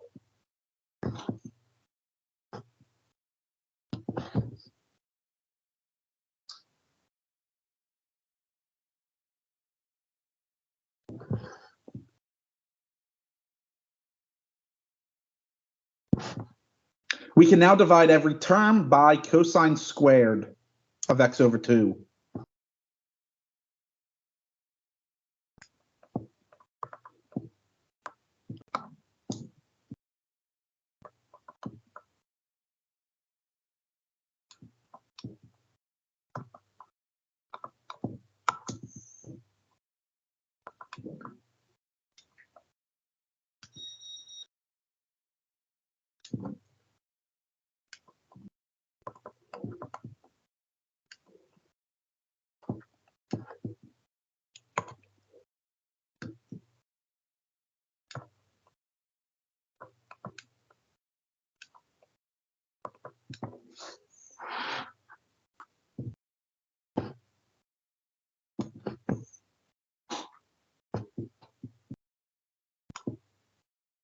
Cosine squared over cosine squared is 1. Sine squared over cosine squared. Isn't that tangent squared?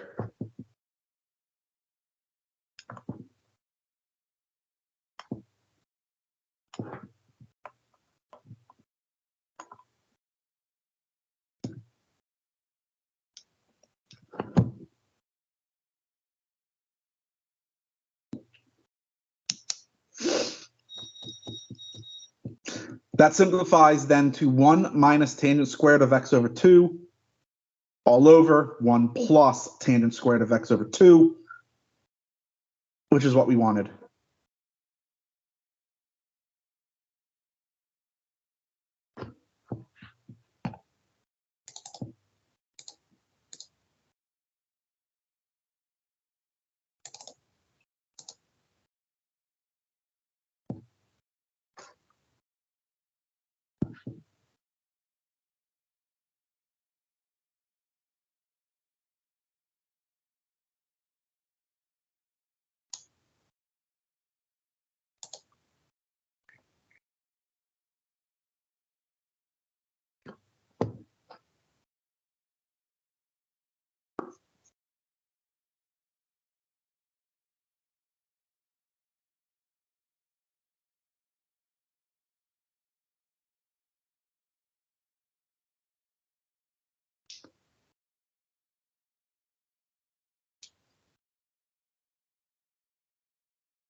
All right.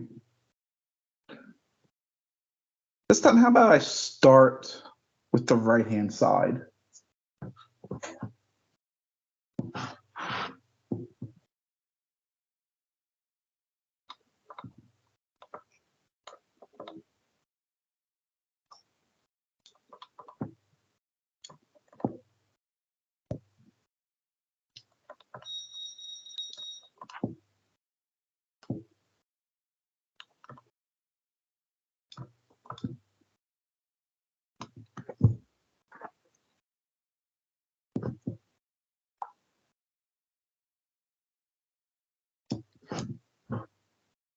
Common denominator.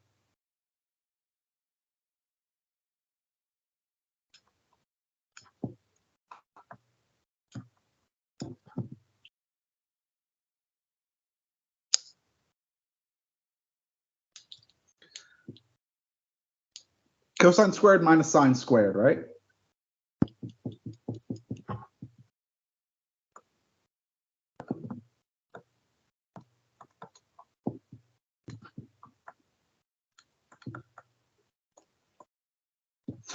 Then that would be our numerator.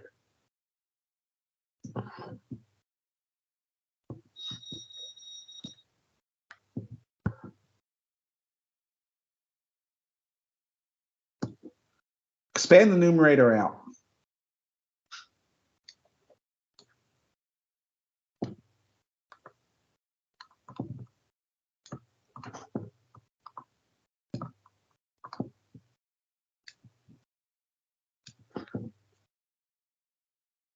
There's the first term expanded.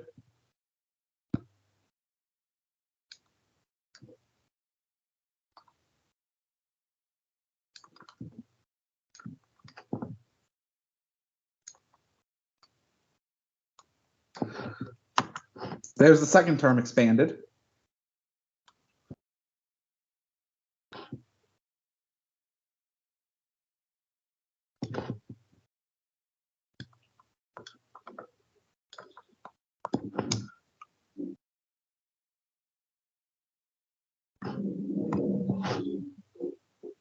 Cosine squared plus sine squared.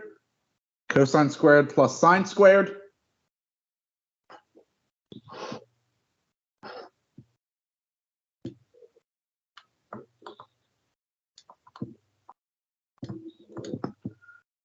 First simplifies to 1 plus 2 cosine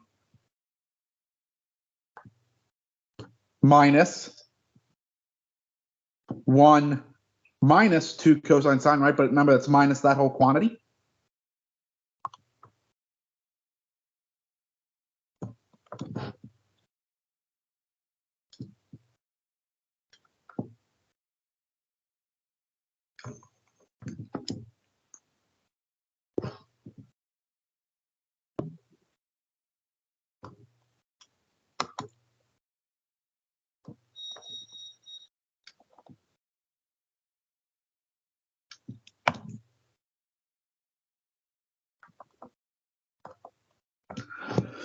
One minus 1 is 0.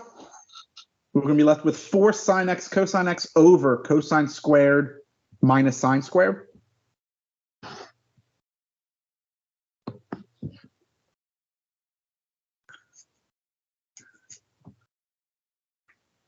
Right? 2 sine x cosine x is sine of 2x, right? So 4 sine x cosine x would be twice that.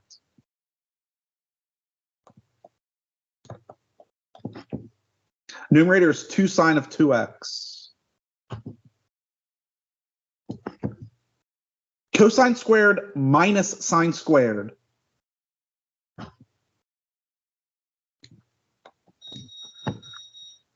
Cosine of 2x.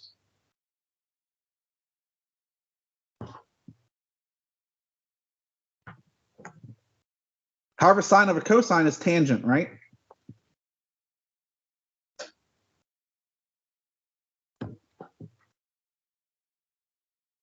That becomes 2 times tangent of 2x.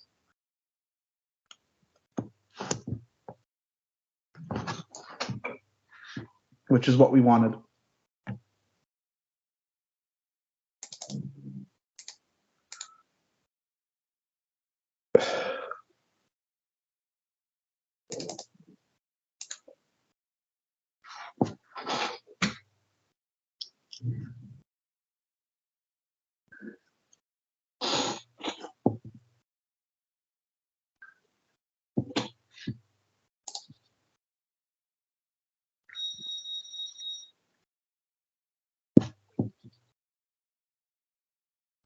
Okay.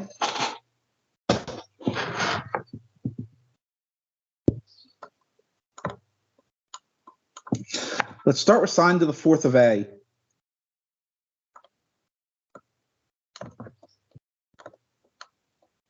Isn't that sine squared squared?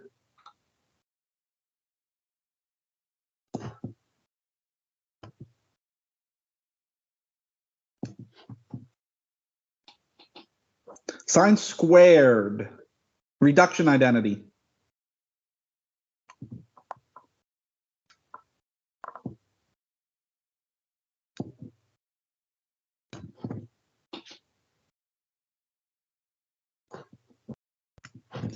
One minus cosine of 2a over 2 squared.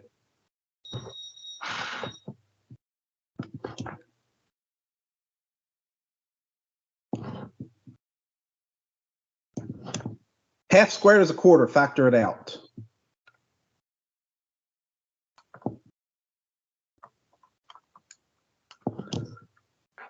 Leaves us with the quantity of 1 minus cosine of 2a squared. Expand that out.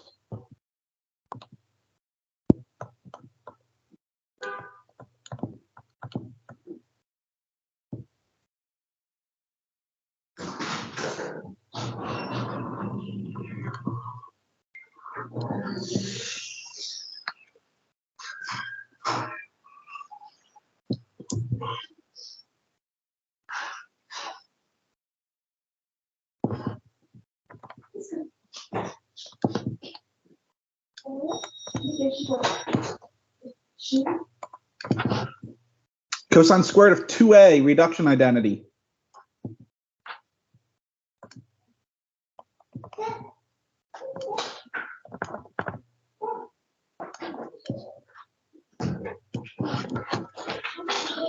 One plus cosine of 4a all over 2, right?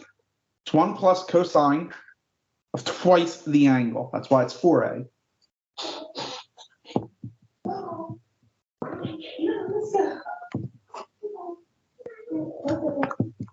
Okay.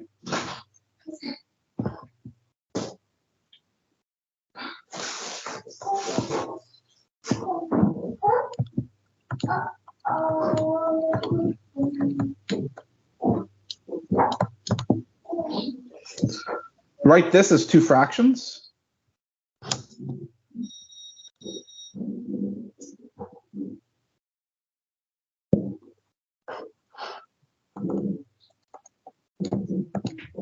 One plus a half is 3 halves.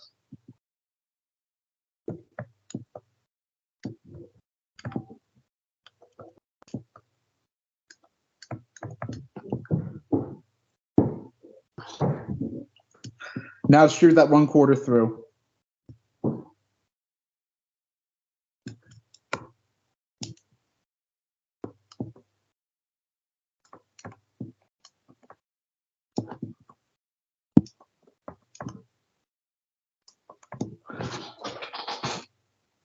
And we get the desired result.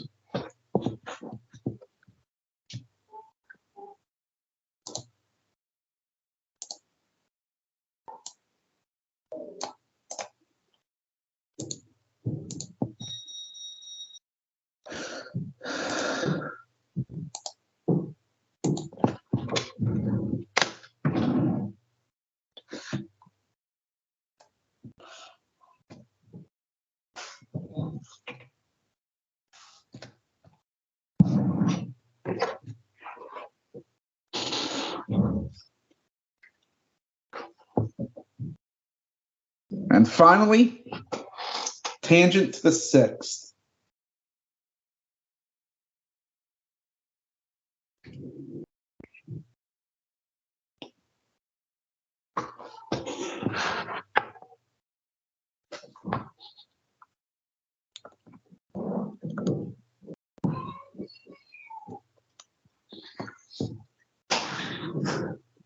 I'm going to start from the left.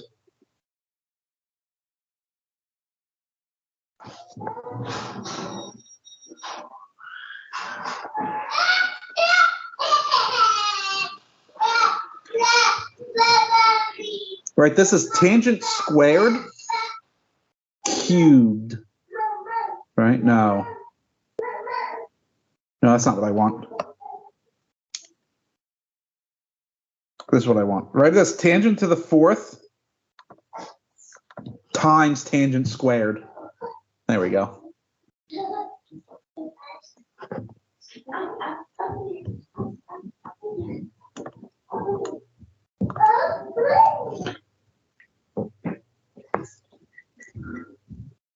Tangent squared.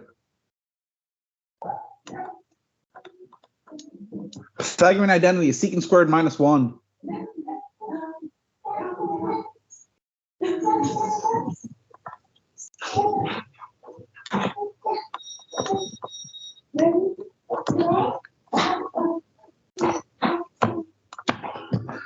Distribute that tangent to the fourth through, right?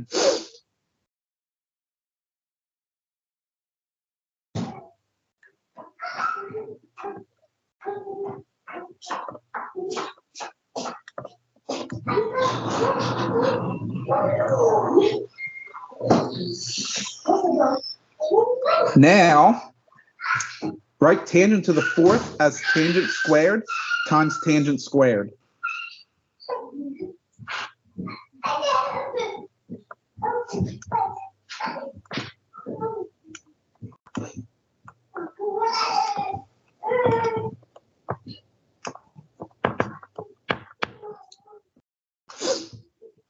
Write one of those tangent squared using the Pythagorean identity as secant squared minus 1. Distribute that tangent squared through.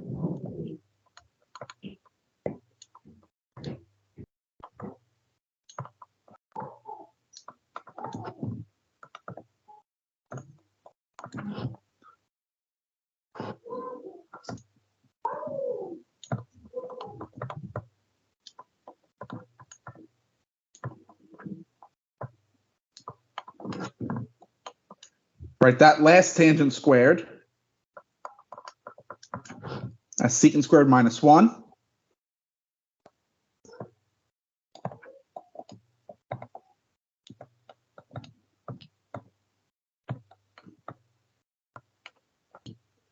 Distribute that negative through.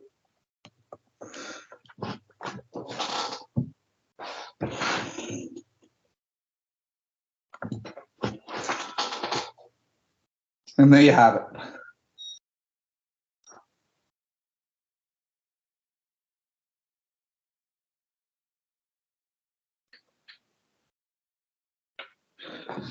All right, so if you were to start on the right-hand side,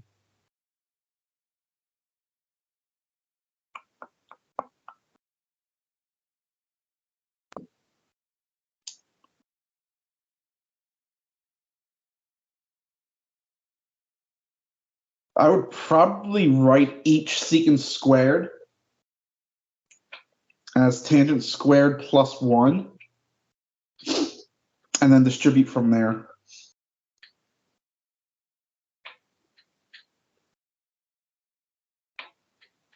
You could also factor out a secant squared from the first 3 terms first. Write that as tangent squared plus 1, and then expand that out, and then simplify from there. Right, but no, either way you do it, right, you should get, with some algebra, tangent to the sixth. Don't know if it's easier than what I did, but probably easier to see.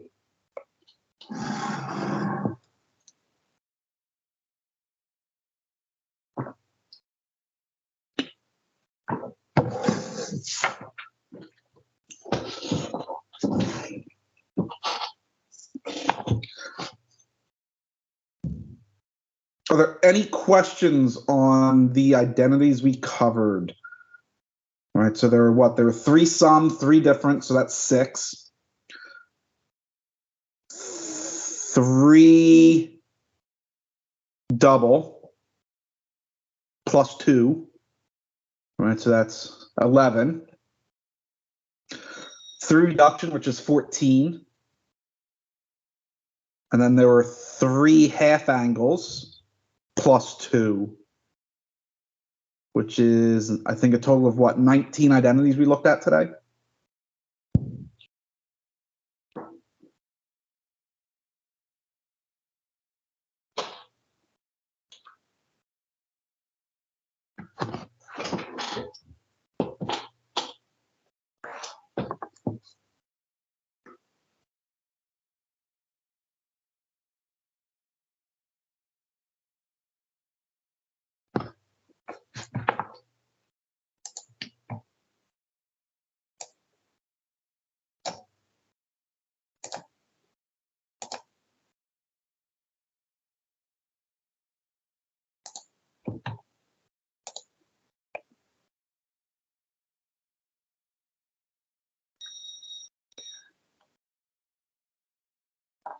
Okay.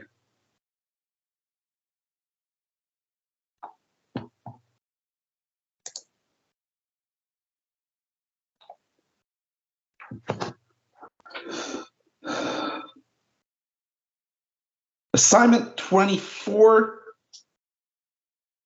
is open on My Open Math.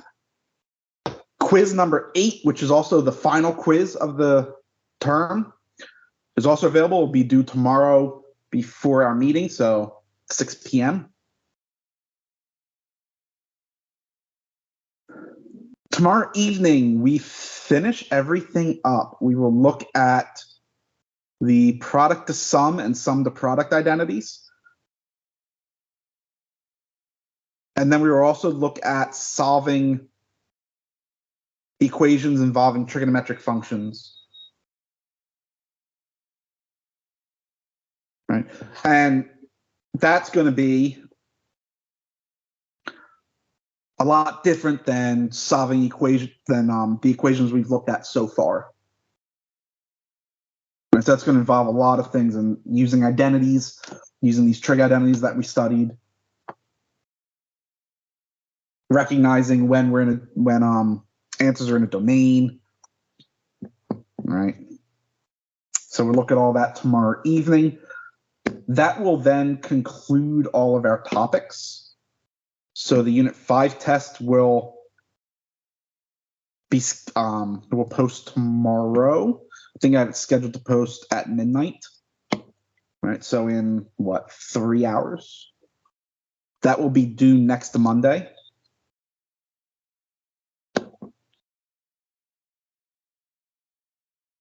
Assuming everything goes according to plan, nothing pops up, I am thinking about next Monday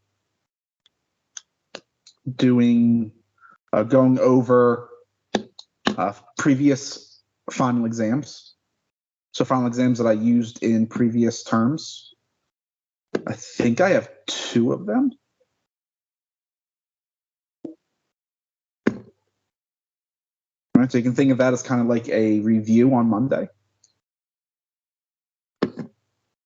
Then the final exam is scheduled. I do have it written. It is scheduled to open up next Tuesday at midnight. And it will be due Wednesday by the end of the day.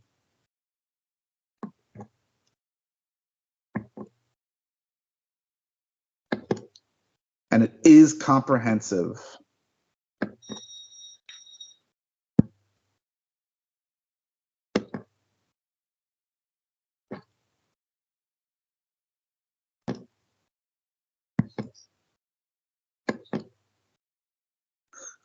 So with test 5 being due on Monday, I will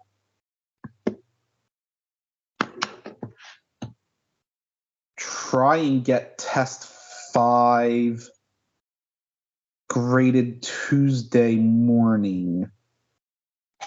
Right, and then get the solutions of test 5 posted as well Tuesday morning. Let me just see what next week looks like. Yeah.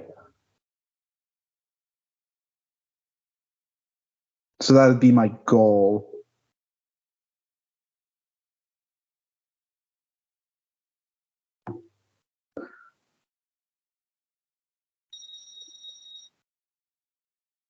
Oh, wait, I'm sorry. It looks like I have the final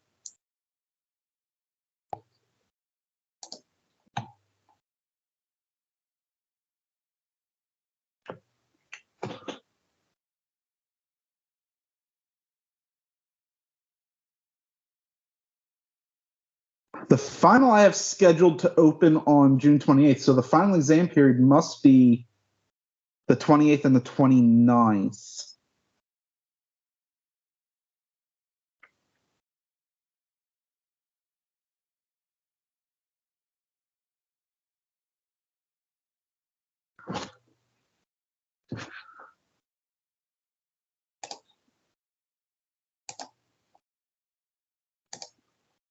Let me just confirm that real quick.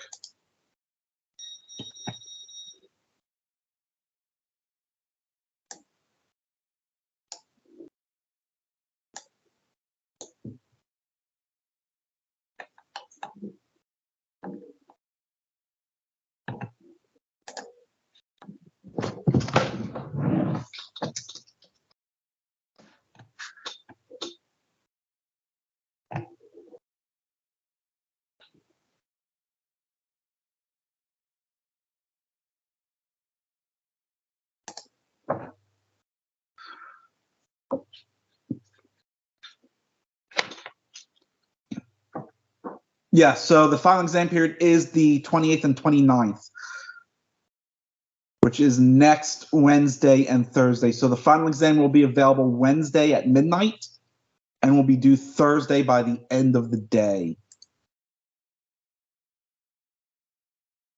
So the homework assignments themselves do not have posted solutions. The tests and quizzes do.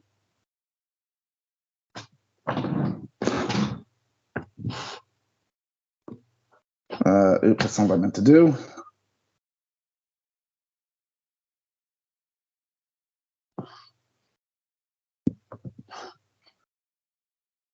Now, so if you come over to general, right?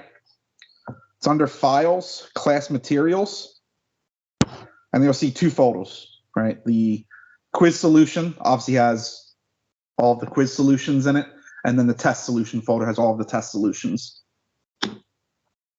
So right now, I think the quiz folder has solutions for 1 through 6, because quiz 7 was due this evening, so I haven't graded it yet. And obviously for the test, the unit 1 through 4 tests, those solutions are posted. Once I grade quiz 8, that solution will be posted, and then once I grade the unit 5, or once I grade quiz 7 and 8, they'll be posted. Once I grade unit 5 test, that will be posted.